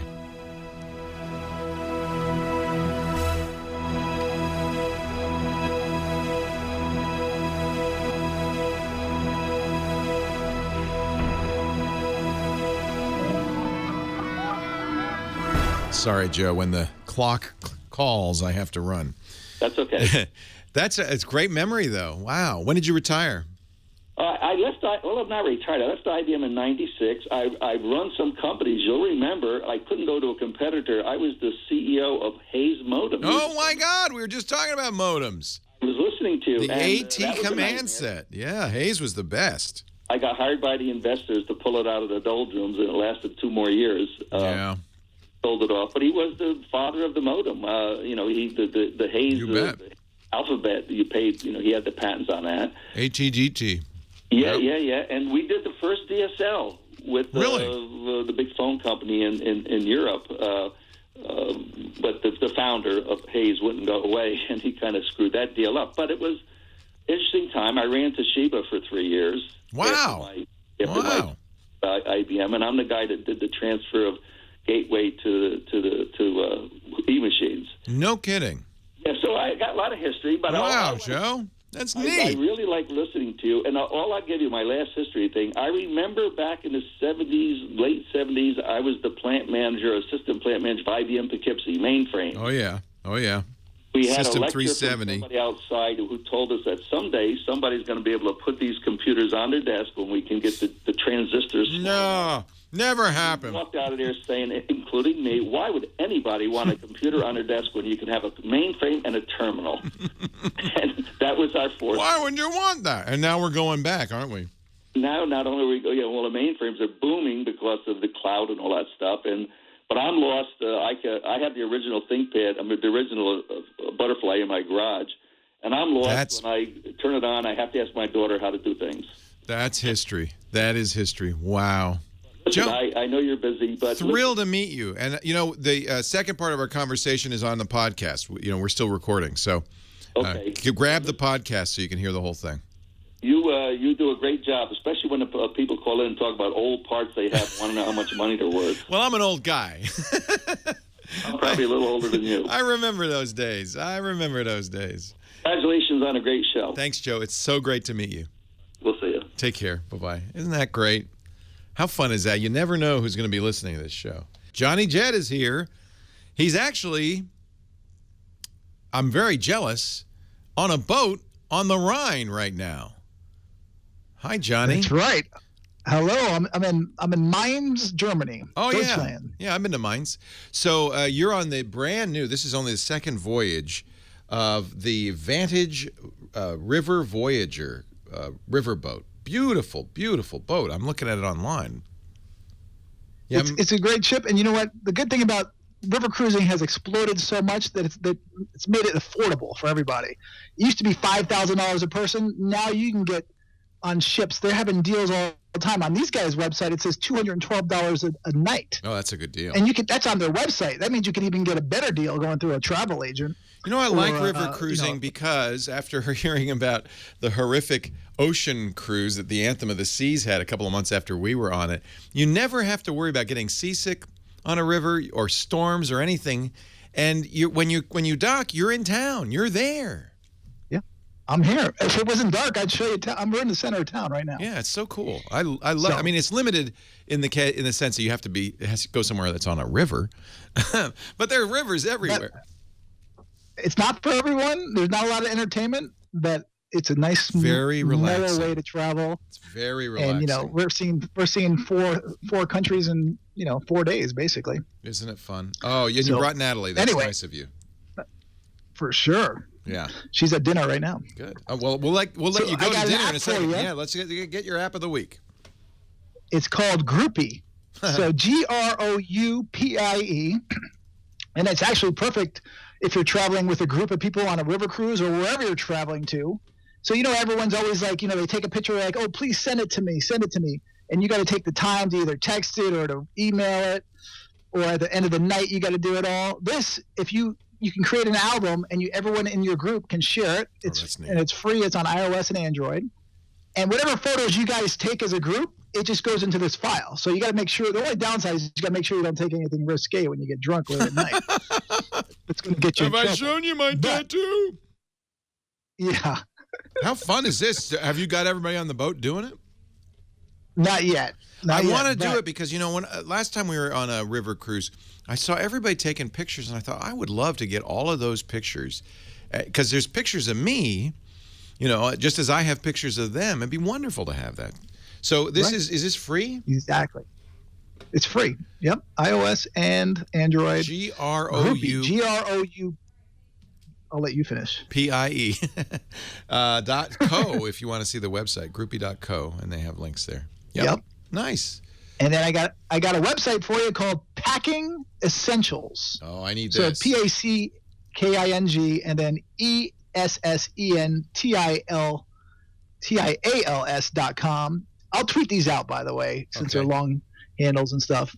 But so this, you should be a pro packer by now. But for people who don't travel all the time, this is a website that will help you out because it tells you everything what you need. So need this. It has 4 different tabs from preparations and documents. So you won't forget to take the garbage out or to bring your meds. And then it also tells you, what kind of clothing and footwear. This is great. Entertainment. And this is just a free website. This is not, that's nice. It's a free website, and you can just, you can add stuff. You can print stuff for free. You can. The only time you have to register is if you decide to save your list for, for your next trip or whatever. But you can put in where you're going, and it has suggestions. So it's a great site for people who don't know how to pack or who aren't used to packing or traveling. If you travel all the time, usually, we have it down pat. Knock on wood, I haven't forgotten anything. And by chance you do forget something, usually there's always a store nearby unless you're going to the jungle or, on a safari. And wait a minute. It says it's going to snow in New York on Tuesday. Oh, boy. I'm glad I did this. I didn't expect – they had warm weather moments ago. Okay. This is good. Is that true? Well, it's what it said. Is it going to snow? Yeah, I don't know. I'll have to check. I'm glad I checked packingessentials.com. Bring a snowsuit. Wow. Well, you always got to check the 10-day weather forecast before you go. Right. I'm looking at it right now. I do not see snow. Okay. Whew. All right. That's a relief. Actually, I don't see snow. Rain. So I don't know what they're talking. Rain. It'll be chilly. 34 tomorrow is going to be the low, so that's the closest it's going to be. Oh, man. So you don't have to worry about snow. Oh, good. Thank goodness. But I do have one more tip for you. I know I always give you a tip of the week. Yeah. So when you're choosing flights, I always like to fly, a wide body plane. So, a lot of times I'll fly LA to Miami. And American Airlines, they have like 4 different types of planes flying this route. An A321, which is single aisle, the 737, same thing, 757, but they also have a couple 777s. And, especially if you're trying to get upgraded, if you have elite status, you always pick the bigger plane that has the larger first class. And then you have a much greater chance of getting upgraded. But even if you don't, it's so much more pleasurable, at least to me, to be on a wide body plane, and because there's so much more space. Usually, especially if you can get the bulkhead or the exit row. But again, it takes time. But look at the different planes before you book. Do you use Seat Guru? What do you use to check the seating? Well, for the seating, I'll go right directly to the website and see what they're doing. Because they'll have something. And then once I find a type of plane, then I'll go to Seat Guru and find out what's the best coach seat, or by chance I'm getting upgraded business class seat. And they'll tell you, because they'll tell you, there's no window in this aisle. A lot of people go, oh my God, I had no window. Right. Or, that's a bummer. There's no plugs, and to bring a power port or whatever you need. Plan ahead. You're going to be spending hours on that thing, sometimes many hours. Johnny Jet, he's on the Rhine. Traveling from Basel, Switzerland to where do you end? I'm going to end in Amsterdam. I'll be there in a few days. You're going all the way up to Amsterdam. How nice. We'll have a wonderful trip. Go get dinner. I'm going back. Johnny, I'm going to get dessert. I had dinner. Go get dessert. JohnnyJet.com. You can follow him on the website. He's got a great travel newsletter. He also is a regular tweeter and an Instagrammer.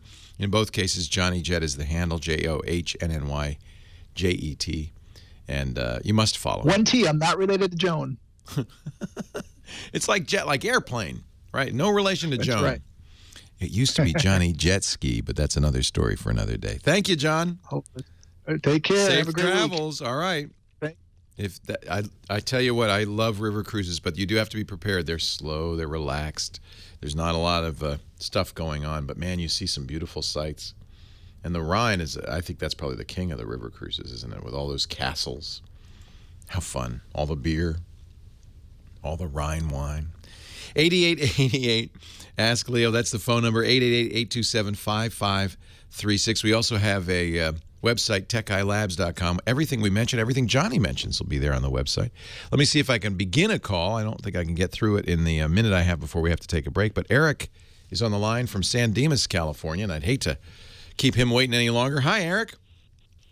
Hey, Leo. How are you? I'm great. Welcome. What can I do for you? Hey, real quick question because you got a minute. Our company switched over to Surface Pro 4s. I like to use an external monitor. I had a 780 DP, and then I went up to a 1080 DP for the clarity, and that still didn't work real well. So I went up to the 4K Seiko Chinese brand. Nice.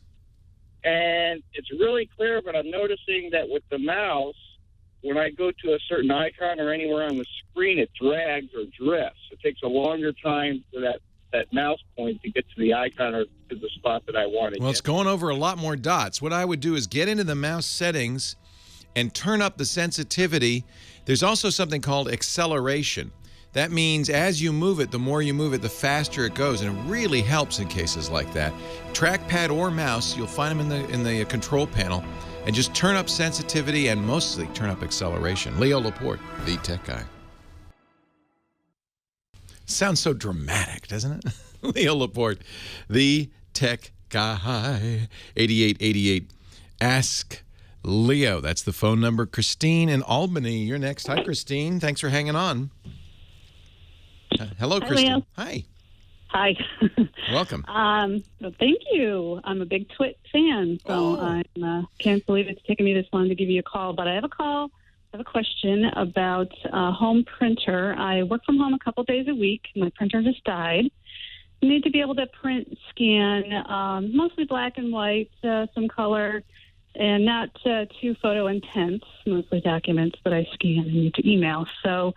And also, the ink I know sometimes can be pretty expensive. So I'm wondering if you have... Did Epson tell you to call? No. Our sponsor, Epson. Of course. Yeah. And, of course, they're the ones that are doing the EcoTank printers with the inexpensive ink. And They have all-in-one scanner printers that do one nice other color. thing I need. Oh, good. I hope it's something that Epson doesn't do. Otherwise, I'm going to sound like a shill. It needs to be compact. It needs to be a smaller, not a big, huge thing. I have a small house. Yeah. So all-in-ones tend to be a little bigger, right? Because they have to have a scanner and they have a printer and they got and big pay. And then a lot of times people say, "Oh, it's an all-in-one. It's going to be for a small office or a home office, so I need to have a big paper reservoir," and it gets bigger and bigger and bigger. It's like a little copy machine. The Epson EcoTank 4550 is not too big, but it's not exactly compact either. I mean, I don't know how small is small. I mean, it has to be big enough to print a it's 8.5 by 11 sheet. Yeah. The thing about the EcoTanks is they add to the size of the printer because they kind of stick out over the edge a little bit. On the other hand, I don't, it's not a huge thing. I would take a look at them anyway. They're really, I mean, okay, disclaimer, yes, they buy ads on my show, and I'm a fan. I've been using them for years. I have 2 at home. But I do think they're very good printers. Any all-in-one which does scanning and printing, they do make a smaller artisan model that I think does scanning. I'm trying to remember if the artisan does I was looking at that a while ago. I love those Epsons. I'm going to, just for objectivity's sake, there are other companies in the world. Canon makes, I think, very good printers. You said you don't care about photo printing so much. Not so much. So I'm just looking if you have a model, and when I go on Amazon, I go online and you do a search, so many things come up, and it's just too overwhelming for me. Yeah, and I mean, I'm sure they're excellent printers from Lexmark and Brother and HP, et cetera, et cetera, et cetera, but I pretty much stick with Canon or Epson. In fact, I haven't used anything but Epson in about 5 years.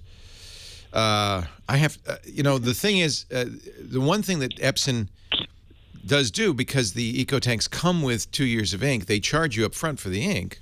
So those are not the $90 printers where they make it up in ink cartridges, right? Those are more expensive because you're paying for the ink. But you'll see that it's still, if you do the math, it's 50 cartridges worth.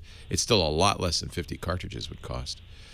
So I still would take a look at the 4550. Get them, if you go on Amazon, you can get the dimensions. Sometimes I'll do this. We'll cut a piece of cardboard out that size, and we'll see, well, can I fit it here? My wife has it sitting in, next to her computer on just a little side table. It fits it fine. It doesn't seem too overwhelming. How often do you print? Well, I work from home a couple of days a week, so... You want a decent printer, yeah. But that's good. Thanks for the recommendation. Yeah. Again, want to say I love Twit Podcasts. I have been a fan for... I don't know how long now. I don't know how I even found you, but I found you. Yay. Love all your hosts. I love Megan, by the way. I do too. I worked with her for years. She was a co-host with me on the Screensavers on Tech TV in the 90s and early 2000s, and was really glad we could hire her. We should explain, she's not calling me a twit, folks. It's the name of our network, which stands it's just a happy coincidence. It stands for This Week in Tech. That's the podcast network, but it's twit. Yeah. I have to explain that all the time because I have a lot of your T-shirts and sweatshirts. Imagine how our sales team feels. I'm calling from Twit. Okay, nice to hear from you. Thank you. Hey, it's great to talk to you. Thanks for the kind words, Christine. I really appreciate it. Very, very kind. I mean, it's so funny because when a company buys advertising, in some ways, it makes it harder for me to recommend them because I don't want to sound like I'm a shill for them. So all I can say is a disclaimer, even though, yes, they buy advertising, I've been recommending Epson for years and buying Epson for years. And as far as I'm concerned, they're the best ones out there, whether they gave me money to say that or not. They didn't give me money to say that. That I did for free. If you're getting a laser printer, there are other companies. Brother makes some very inexpensive laser printers. And if you don't need photo printing at all, a laser might be a good choice. Color on lasers tends to be a little less brilliant, a little more washed out. They're fantastic for black and white. They set the standard for black and white. And usually the cost per page, sometimes we call that the cost of consumables, paper and ink, tends to be lower on laser.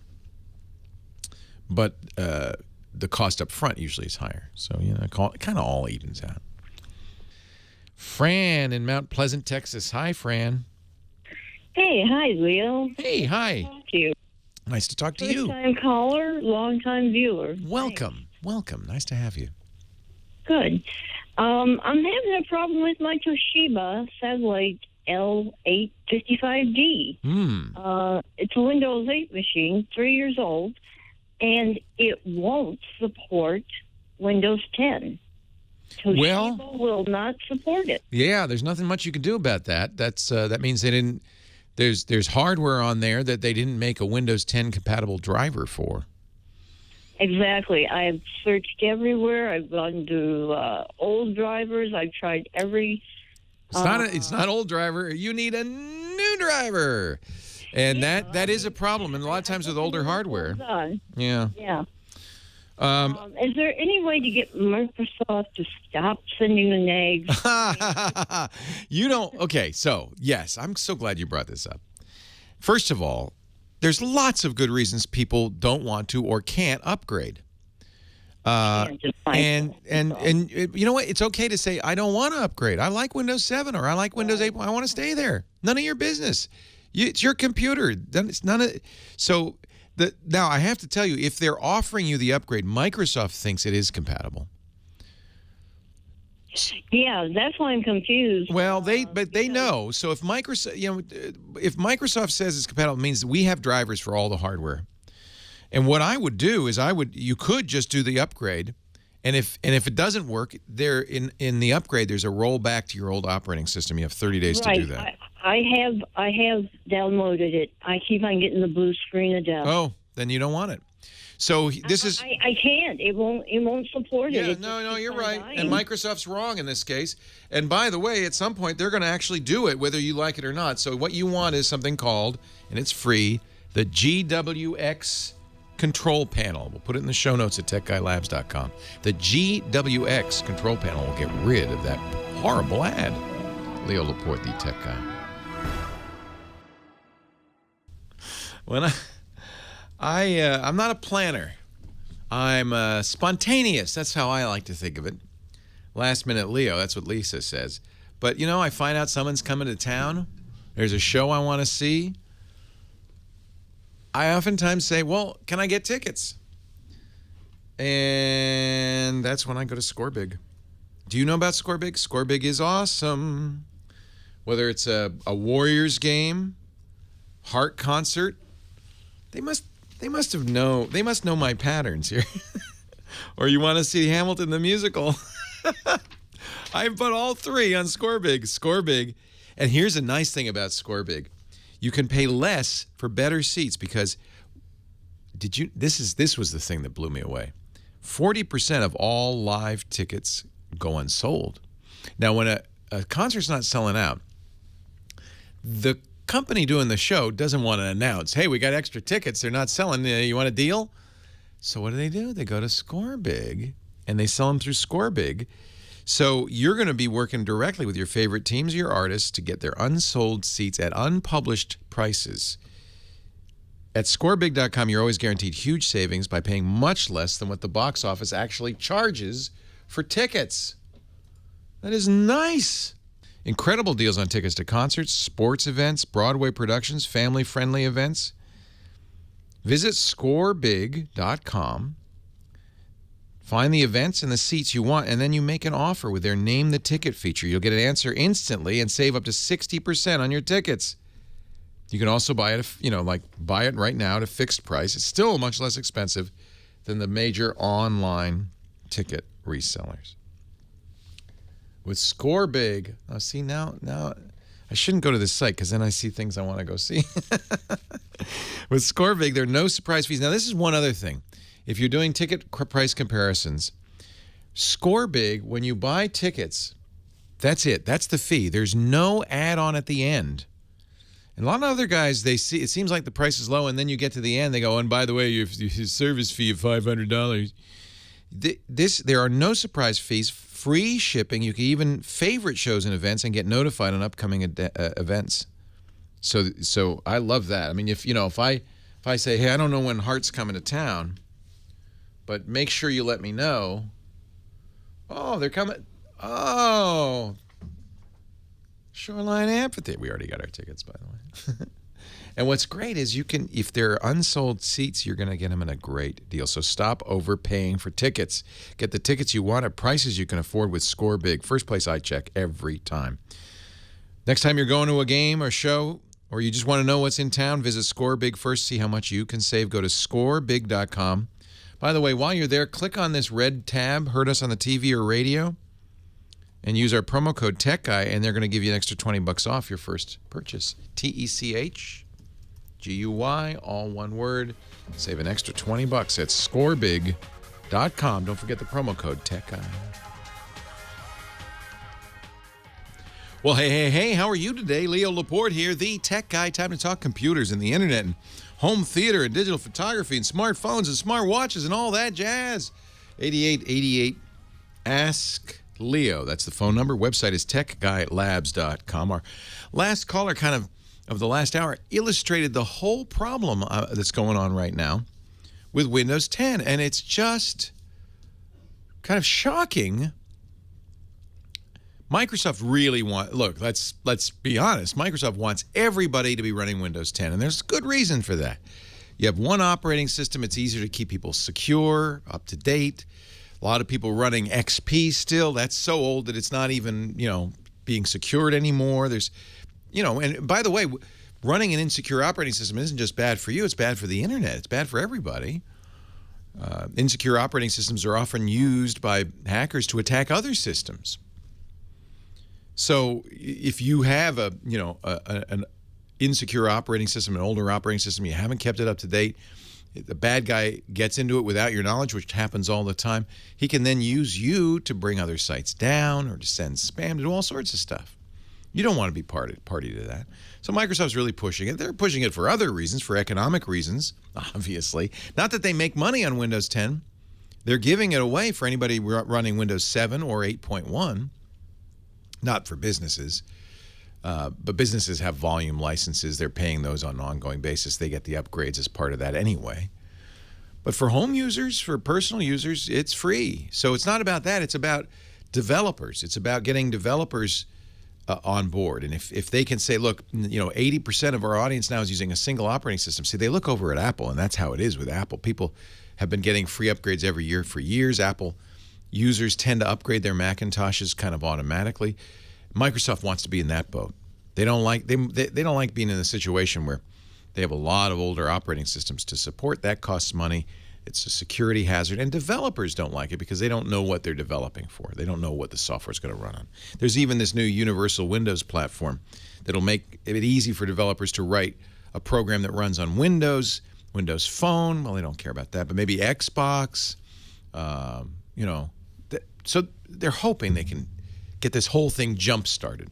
That's why, starting on July 29th of last year, they started giving it away, and starting a few months after that, they started popping up that little ad. You've probably seen it if you're running Windows 7 or 8.1. It's saying, hey, your machine's ready for Windows 10. Would you like to reserve a copy?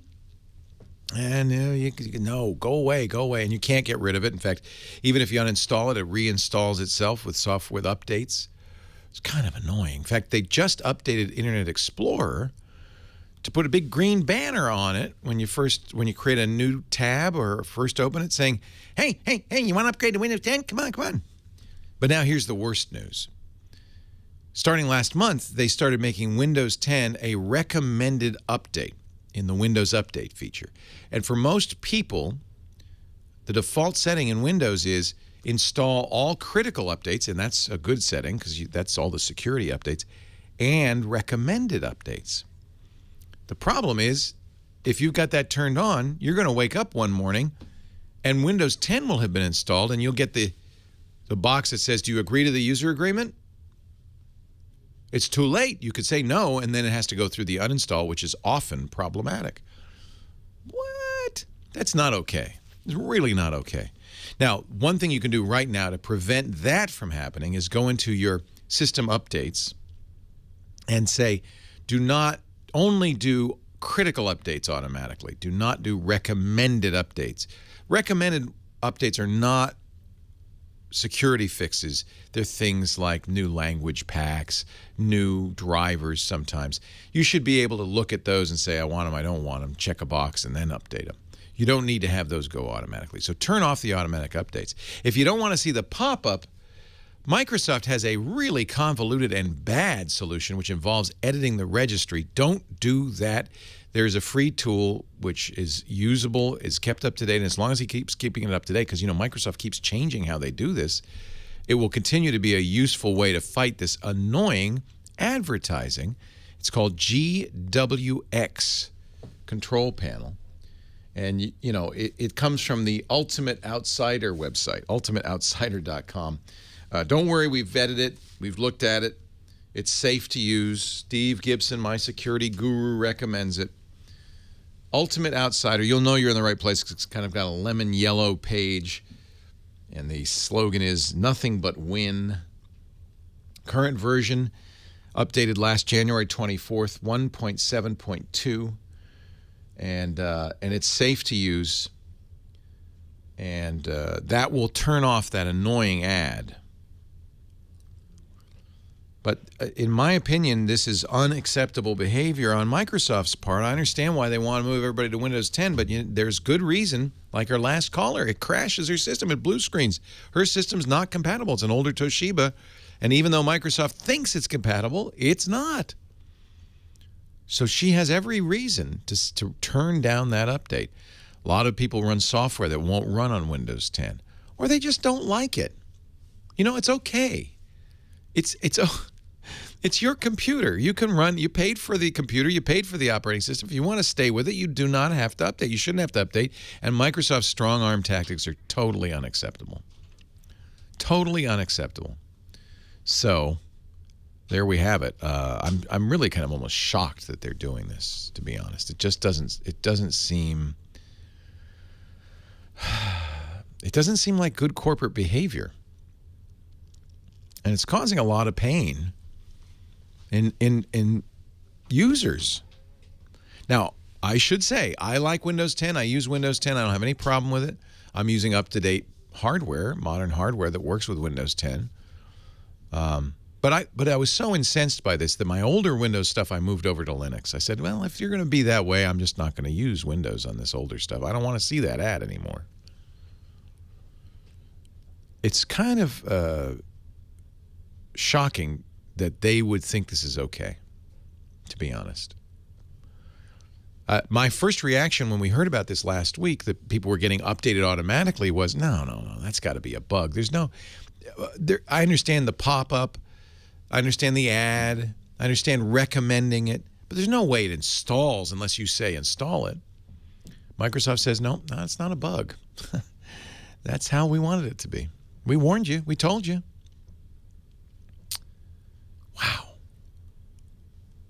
Wow. I don't know what to say. Don't use Windows unless you have to, I guess. And if you're using Windows and you have to use Windows, get GWX Control Panel. Unless you want to go to Windows 10. But no, that's not how this works. It's my computer. I should get to decide, not Microsoft. 8888 Ask Leo. You agree? You disagree? Let's hear from you. Naomi is in Denver, our next caller. Hi, Naomi. Oh, me, Leo Laporte, you're my only hope. Oh, no. What's the matter? Well, I've been helping this widowed lady since about 2012 when they first came out with the Chromebook. Yes. And I have suggested it to her. She was asking me about some things. And Great choice for people. A lot of people just surf the internet, do email, basic stuff. A Chromebook is such a good idea. Well, her son came to visit that summer and said, yes, that's the way to go. Good. And he took out her XP that had been limping along for a long time. Yeah. And she got onto Facebook and she did, genealogy, and she was just as happy as a little lark and doing a lot of Picasso with old photos. Perfect. Et cetera. And she had her scanner and everything, and I was amazed that it can hook up to a scanner. Oh, yeah. Cool. And anyway, because her deceased husband was in law enforcement, she had a pseudo name. Okay, hang on. I understand. Hang on. We're going to have to take a break. We have to take a break. Hang on. We'll continue hold your thought. We'll continue it when we come back. Leo Laporte, the tech guy.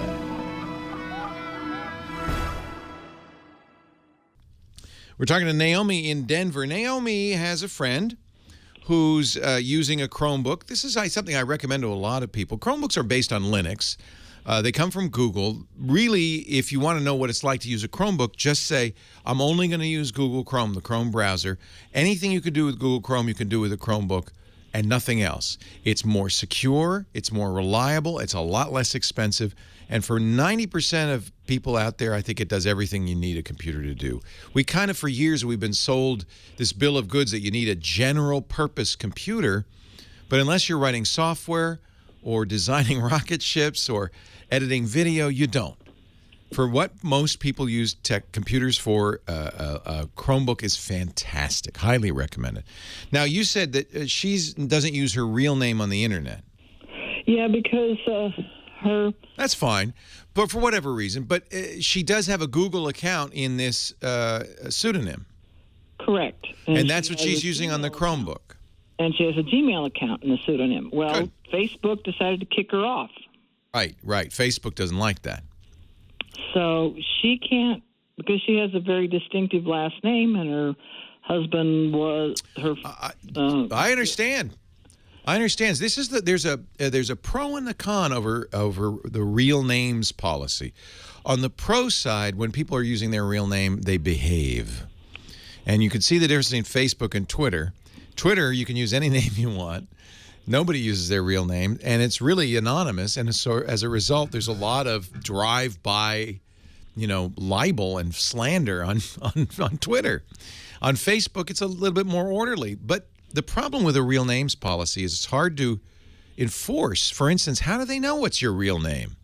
Until somebody turned her in, she was able to use it. But somebody complained. Does her phony name sound like a phony name? Well, yeah, kind of, but... Well, so she should make a phony name that doesn't sound like a phony name. Because they only act if somebody complains. Really? Yeah, and then they've done what they've done to her, which is, well, I need to see some ID, in effect. You have to send them a picture of your government ID, of your driver's license or something like that. But you can join. Go ahead and have her join. You can join Facebook as long as it doesn't look like a phony name and no one complains, and that's the key. If you're calling yourself Daffy Duck, pretty quickly Facebook's going to say, "Hey, prove that's your real name." I have a friend who's very well known as a magazine publisher. His real name is Ken Goffey, but I've never known him by that name. He was known as Are You Serious for years, as he published Mondo 2000, very well known in the tech community as Are You Serious? Nobody knows his real name. Facebook won't let him use Are You Serious because they say it's a pseudonym. And that's the disadvantage of a real names policy. And there are lots of other reasons you could think of that people would want to use a phony name in public. Yeah, she's so depressed, I can't even get to tell her that CASA is ending on the 22nd. Oh, don't tell her that either. But tell her she will love the new Google Photos, which does the same thing. I mean, they've migrated people to Google Photos. She won't even smile when I go, "Oh, good morning, young lady." Oh, really? That makes me smile. Everybody's it may also be delayed grief over her husband and things like that, And, it's bad. And so... I don't know. Is there anything tell her she can do? No, they don't allow phony names.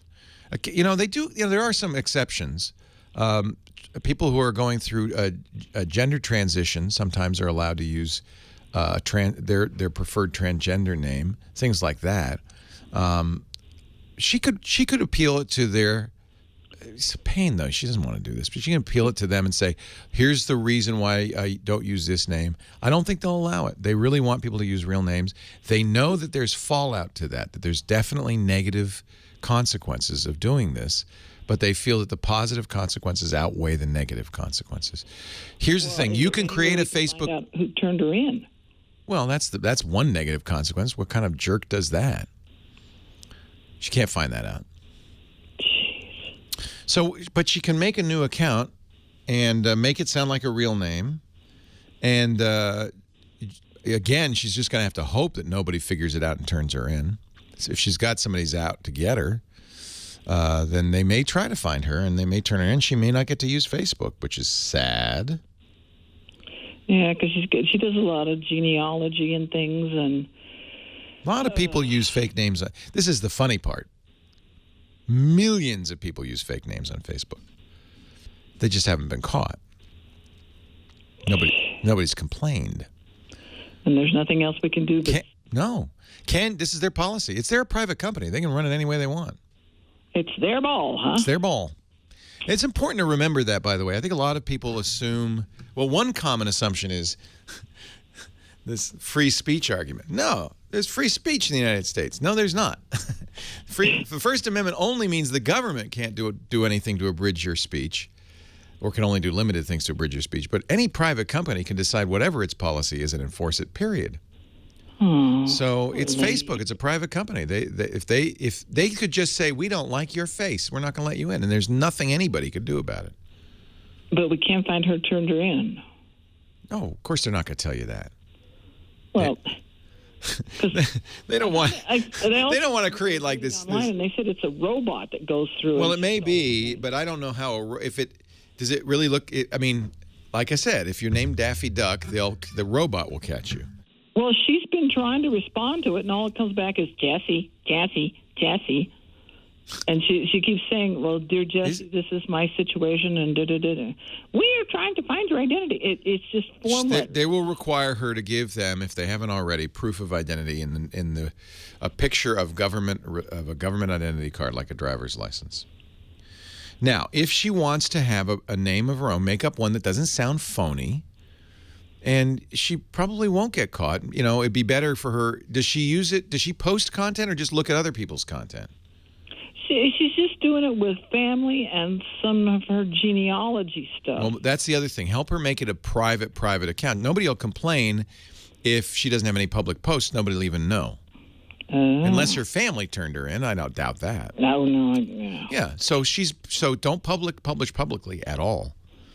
Only publish, privately to your friends, the people you've friended on Facebook. Much less likely that anybody would turn her in then. Oh, well, thank you, Leo. I don't know what to create an identity that looks real. Use her maiden name. You know what? Her maiden name is allowed, by the way. Yeah, I don't know if that's going to be an answer or not.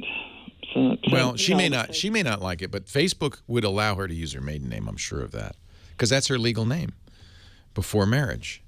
I think she could defend that one.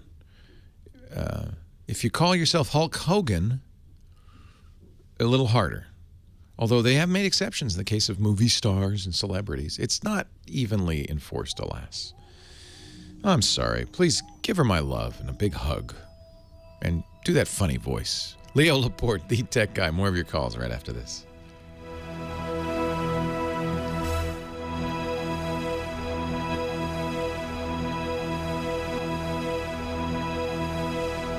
A lot of kids, high school and college kids, don't use their real names on Facebook because they want to post pictures of them partying or things like that, and then they know that's something they won't want to follow them forever, so they use a phony name, and then they get when they get out of college, they use their real name, and that's now going to be their Facebook account. This is very common. Yeah, I think it's interesting. Look, any company can run its business the way it wants to. And so I think a lot of times people feel like social networks are kind of like public utilities.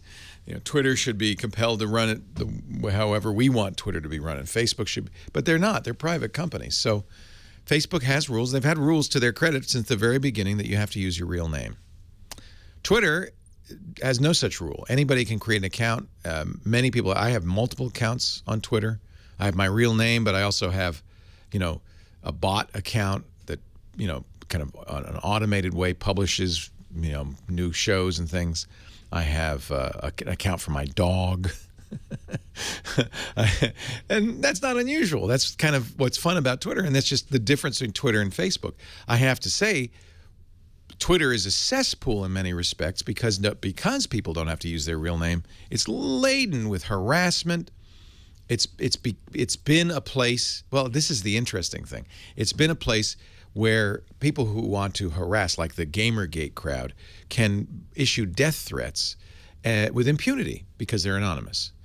But at the same time, that anonymity protects protesters during the Arab Spring in Egypt and in the Middle East, and allowed them to use Twitter to great effect to overthrow a tyrannical regime. So there's benefits to it. There is value to anonymity.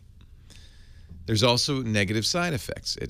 Twitter is a cesspool as a result, and you have to kind of wade in there, wade in carefully. Facebook, on the other hand, less useful for revolution, although it has been used for revolution. In fact, very famously, one of the Egyptian protesters in the Arab Spring named his son Facebook. Or was it, maybe it was in Turkey, I can't remember which country, but named his son Facebook because Facebook was so instrumental in helping them express themselves freely. Imagine that kid when he gets his Facebook account. No, my name is Facebook. No, it's not. Yes, it is. But he'll have, a driver's license, so he can prove it. I think there are merits and disadvantages to both ways of doing things. Google Plus, when Google started its social network, Google insisted on using real names and then abandoned it, realizing it was such a hard thing to enforce and there were so many good reasons not to enforce it. Then in a way, they got the best of both worlds because there's a culture of real names on Google Plus, but people were allowed to make up names after a while. Wasn't enough to save Google Plus as a social network, but there you go. John's next in Indianapolis, Indiana. Hello, John. Leo Laporte, the tech guy. Hi, Leo. Thanks for taking my call today. First, I wanted to say thank you so much. I work as a TV meteorologist and have done weekends for the last 16 years, and it's been great being able to listen to you every weekend when I'm sitting in here at work working on a forecast. Thank you. What channel are you on? I work for the CBS affiliate, CBS 4 here in Indy. We'll start watching every weekend. Everybody, John, give me a little. It's going to be a nice weekend in Indy this weekend. Well, we've got cloudy skies, or mostly cloudy skies tomorrow morning. We'll top out around 45 with some sunshine breaking up by late afternoon, but back in the 70s by middle of the week. Yeah, he's a weatherman. You don't need an ID to prove that. and I heard you mentioning about New York. I looked up the forecast for you for New York. Are we going to have some snow in New York on Tuesday? Not Tuesday. They may have a little bit on Monday. Oh, okay. But it looks like maybe a few showers, maybe Wednesday night. Okay. We're going to be there Tuesday through Friday because we want to do a little spring break action in New York. I hear it's where all the kids go for spring break. Maybe not. How do we know yet what Memorial Day is going to look like in Indy? Oh, that's way too far ahead, huh? That is the toughest forecast, and nobody wants to touch it that far out. And that's the one, though, isn't it? That is the forecast I have to put together, and you do not want to get that one wrong. And this year is the 100th running of the Indy 500. Is it really? You really don't want to mess that up. Oh, I was there a few years ago for the parade. It was so fun. It's such a great town. Indy is great during that Memorial Day weekend. Well, John, what can I do for you? Well, I want to set up a couple of webcams. I've got a couple of network cameras I've purchased, and I want to set them up around my property. But we want to be able to use them on the air. And we've got multiple computers that may be accessing them at any time. My internet stream at home, or at least my connection. Yeah, you don't want to have multiple. You don't. If you're going to use them on the air and give out the address, you definitely don't want to be hosting them at home. But and the question is, if I've got one camera, and I want to have two computers within our weather computers accessing them. Yeah. But I don't want to have multiple streams coming out of that one computer or that one camera. Is there a way to do that, or is there some kind of service you can point me to? Yeah. We used to just when we did the screensavers, we had an Axis cam, AXIS. It was an early web-enabled smart camera, but it could only allow 8 people at any given time. And of course, when we gave out the address, that was it. No, but we were never able to use it again because there's always more than 8 people trying to use it. So this is clearly not the way to go if you're giving it out on the air.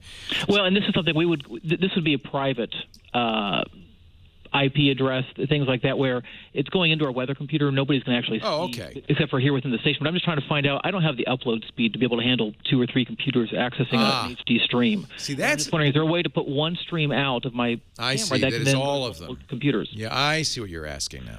So it's not going to be a public stream, but you just don't have enough bandwidth to serve multiple cameras. simultaneously. What you want is something that'll switch from camera to camera, probably, right? That or allow a computer at the TV station side where to three switch computers can access the one stream at the same time. Yeah. So I don't know if would it be a transcoder that we would need to. Yeah, so I was going to recommend now that I understand it, this is not a good solution. We use the Nest cams. They used to be called drop cams, and then the nice thing about those is that the host site is drop cam, not you. So you stream to drop cam, and then when you're looking at the stream, you're looking at it on drop cam. That doesn't solve your problem, though. In fact, it wasn't good for us because we had, 6 or 7 high-def streams, each of them using a megabit or more going up. It was jamming our upstream bandwidth. So this is exactly the problem you would have with multiple cameras. You don't want them all streaming at the same time. You want to switch around. I am not sure. This is one we're going to throw to the chat room.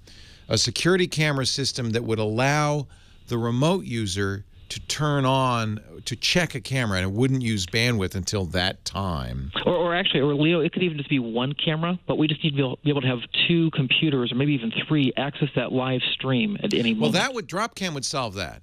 As long as you had one camera and you had enough bandwidth for that one camera to send a signal up, it sends it to DropCam's site where it's then served and can be served to multiple computers. Okay, because I found a network camera. It's called I believe it's called Hike Vision, and it's actually a relatively good price. It was about $180 for a 4 megapixel. It's already weatherproofed and everything else.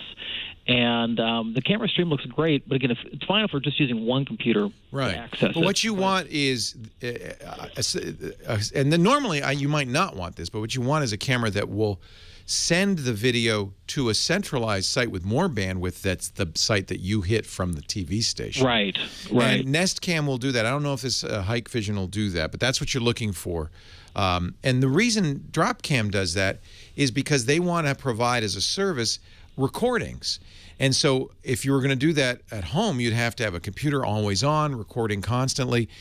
A lot of times people use DVRs to do that. That's what we use here. We use a network-attached storage that has DVR capabilities to record all the cameras simultaneously. But with DropCam, it just uploads it to the DropCam site, and you can actually scrub back and forth in that video and pick a little pretty part of it. And you're getting the video not from your camera, but from DropCam. And by the way, it's called Nest Cam now. They've rebranded it. Well, let me ask you one additional question with that then. The stream that Hold on. I got to take a break. But and one more thing, somebody's suggesting with if you had a Nest Cam, F and Dunn, my producer, is saying you can feed that to Ustream, which would really have capacity then. You could tell everybody watching your show, hey, go to Ustream if you want to see my backyard. But hang on, we'll finish the call in a bit. Leo Laporte, the tech guy. Unity is our sponsor for this portion of the Tech Guy podcast. It's a free, but these guys are free. It's a free personal media server. And it's so cool because you install it on your devices, on your computer, and then you can stream your music collection to every mobile device, even iTunes, your movie collection. Actually, John uses Unity. He's got Unity at home. We can log on to his computer and watch his movies. Share any of your media with your friends, peer-to-peer. Your friends can stream it directly from your computer. You can install Unity on every computer you want to access. That's the nice thing. If you have multiple collections on different computers, Unity will unify all the data into one organized menu in your Unity app. Let me show you. Y-O-U. U like that, N-I-T-Y. Y-O-U-N-I-T-Y. If you go to getunity.com/techguy, you can download the software and install it. And, of course, they have an app for all, iPhones and Android devices. It will merge multiple iTunes accounts and libraries into one, which is really sweet. You can access all your Lightroom or Apple Photos libraries and photo albums. You can post photos stored on your computers directly to Instagram. You can stream and share GoPro videos. You can even AirPlay. Yeah, so you can AirPlay, stream your music or your video to your TV from your mobile device. It's very cool. It works great. It's completely secure and private. Your own private personal media server. GetUnity.com/techguy. GetYounity. GetUnity.com/techguy. It's free. Free. Yeah. getunity.com/techguy. We thank them so much for their support. Very easy to use. Really a really great idea. Stream, access, share, all the video, all the audio, all the pictures. It's what everybody needs. Leo Laporte, the tech guy. Dick DeBartolo, Mads Magistrator, is going to join us in just a second for our GizWiz segment. He's our gadget guru. But before we do that, let me wrap things up with our weatherman, John, from, what is it, CBS 4? Is that what you said? Yeah, CBS 4 in Indianapolis. In beautiful Indianapolis. He's a weekend weather guy. You could see him tonight. Nobody's come up with an answer for you. Well, and let me throw one more caveat out to you. Hopefully, it would be a weatherproofed camera, and ideally would have a MPEG-4 or an H.264 direct stream, or that we could tie into. Our weather computers won't take just any flash video player to pull in. Sorry. Well, that's the beauty. Actually, I don't know if this is flash. Let me look. Yeah, I bet it is flash on the Nest cams. No, you know what? It's Google company. It won't be flash anymore. It'll be video, HTML5 style video you could play on your browser. I think Nest Cam is probably your best bet. Okay. I would certainly take a look at that, and you know what? I'll keep listening. If I can find a solution, I will either put it on the show notes, or well, your cameras are all down. I was going to show Dick DeBartolo has Disneyland cameras of his studio on Dropcam. They all seem to be down. Dick, you got to. Oh wait a minute, here it is. Okay, there we go. So you've got 3 cameras in your studio, right? I have 2 on the boat and 1 in the studio. Yeah. There we go. You're able to stream that, and people can look at this. And I'm looking at it on the site, so thousands of people can go to the site and look at you. This is the Dropcam. I think this works pretty well. Okay, I'll take a look. I'll take a look at it, and I do think that, wide shot. Yeah, I think they have weatherproof now. They have very good quality. They've gotten better and better in the quality, but not quite as good as the view I have right here in the studio of Dick DeBartolo, Mads Magistrator, and our GizWiz. Hello, Dickie D. Leo, how you doing, pal? I am very well. Good. Snow, huh? Yeah, it's not going to be. I was looking at the weather, and the coldest it's going to be is 32 for about 4 hours. It's one of those where snow comes and it melts immediately. It's gonna be gone. When are you coming? Tuesday? Yeah, we fly in midnight. We get there midnight Tuesday, and we stay Wednesday, Thursday, Friday. Yeah, I don't think you're going to have any problem at all. You know, when I see this angle, I will personally come out. When I see this drop cam angle of your studio, it's a mess. Well, it is. This is the beauty of television. the camera that you have in front of you is very constrained. We only see the tidy stuff. It's like me. Yes. If you could see the rest of the studio, it's like Fibber McGee's closet. It's about to fall on my head. Exactly. And also, tomorrow night, I'm doing Gadgets from the Houseware show. So I have boxes everywhere. So normally, it's not quite this. You're going to do that on ABC's World News Now? World News Now, nice. Well, what did you? So do you have? Well, I have a gadget that's good to demonstrate on radio. Oh, good. We need very that. few like that. Yeah. So you go to ball games a lot. I do. And love them. How do you cheer your team on? Do you don't bring one of those boat horns, do you? No, those are mean. I have something that is really kind of much more appropriate. A vuvuzela. Oh, okay. Yeah, that'll clear the stands. They don't let me in anymore. Oh, here comes Laporte with his vuvuzela. Get rid of that. All right, well then. So you have a better solution? I do. Okay, do you know about fan hands? Fan hands. Is that the big #1 foam finger? No. So instead of clapping with your regular hands, with fan hands. Wait a minute. What are these giant plastic? Oh, they got like taps on them. Yes. Gloves with taps. Gloves with taps and different levels of plastic so that without doing, I'm just mildly clapping and I bet if 1,000 people had those, it would sound like a 10,000, right? Yeah. They are very loud. So they're $12 on Amazon. They come in many colors. I need these for the next ball game. Yep. Yeah, there you go. There you go. You should have a dozen pair at the studio. So when you have an audience in, you can say, if you don't mind, could you just wear these? Yeah, just light applause sounds like a.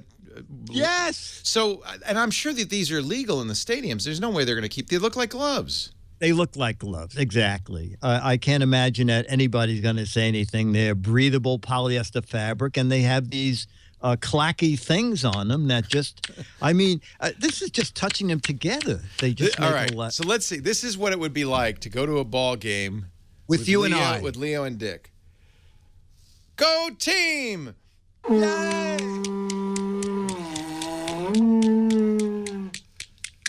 Yeah. That's good. Yeah. Are you bringing that to Hamilton? Yeah. That's okay, right? You can. Yeah. They encourage that. Broadway kind of doesn't thing. mind vuvuzelas. No, they. Lin-Manuel, tell him that Dickie said it was okay. I will. I'll say, hey, Dick DeBartolo said I should bring my fan hands and vuvuzela. There you go. Fanhands.com, by the way. Yes. $12, and they have them in black, dark green, Kelly green, maroon. You can get the color to match your particular team. Your team, exactly. There you go. There you go. I am not giving these to our teenager. It would be very annoying. Okay. Yeah. So, Dick DeBartolo, website gizwiz.biz, GIZWIZ.biz. You can play the What the Heck Is It contest, chance to win an autographed copy of Mad Magazine.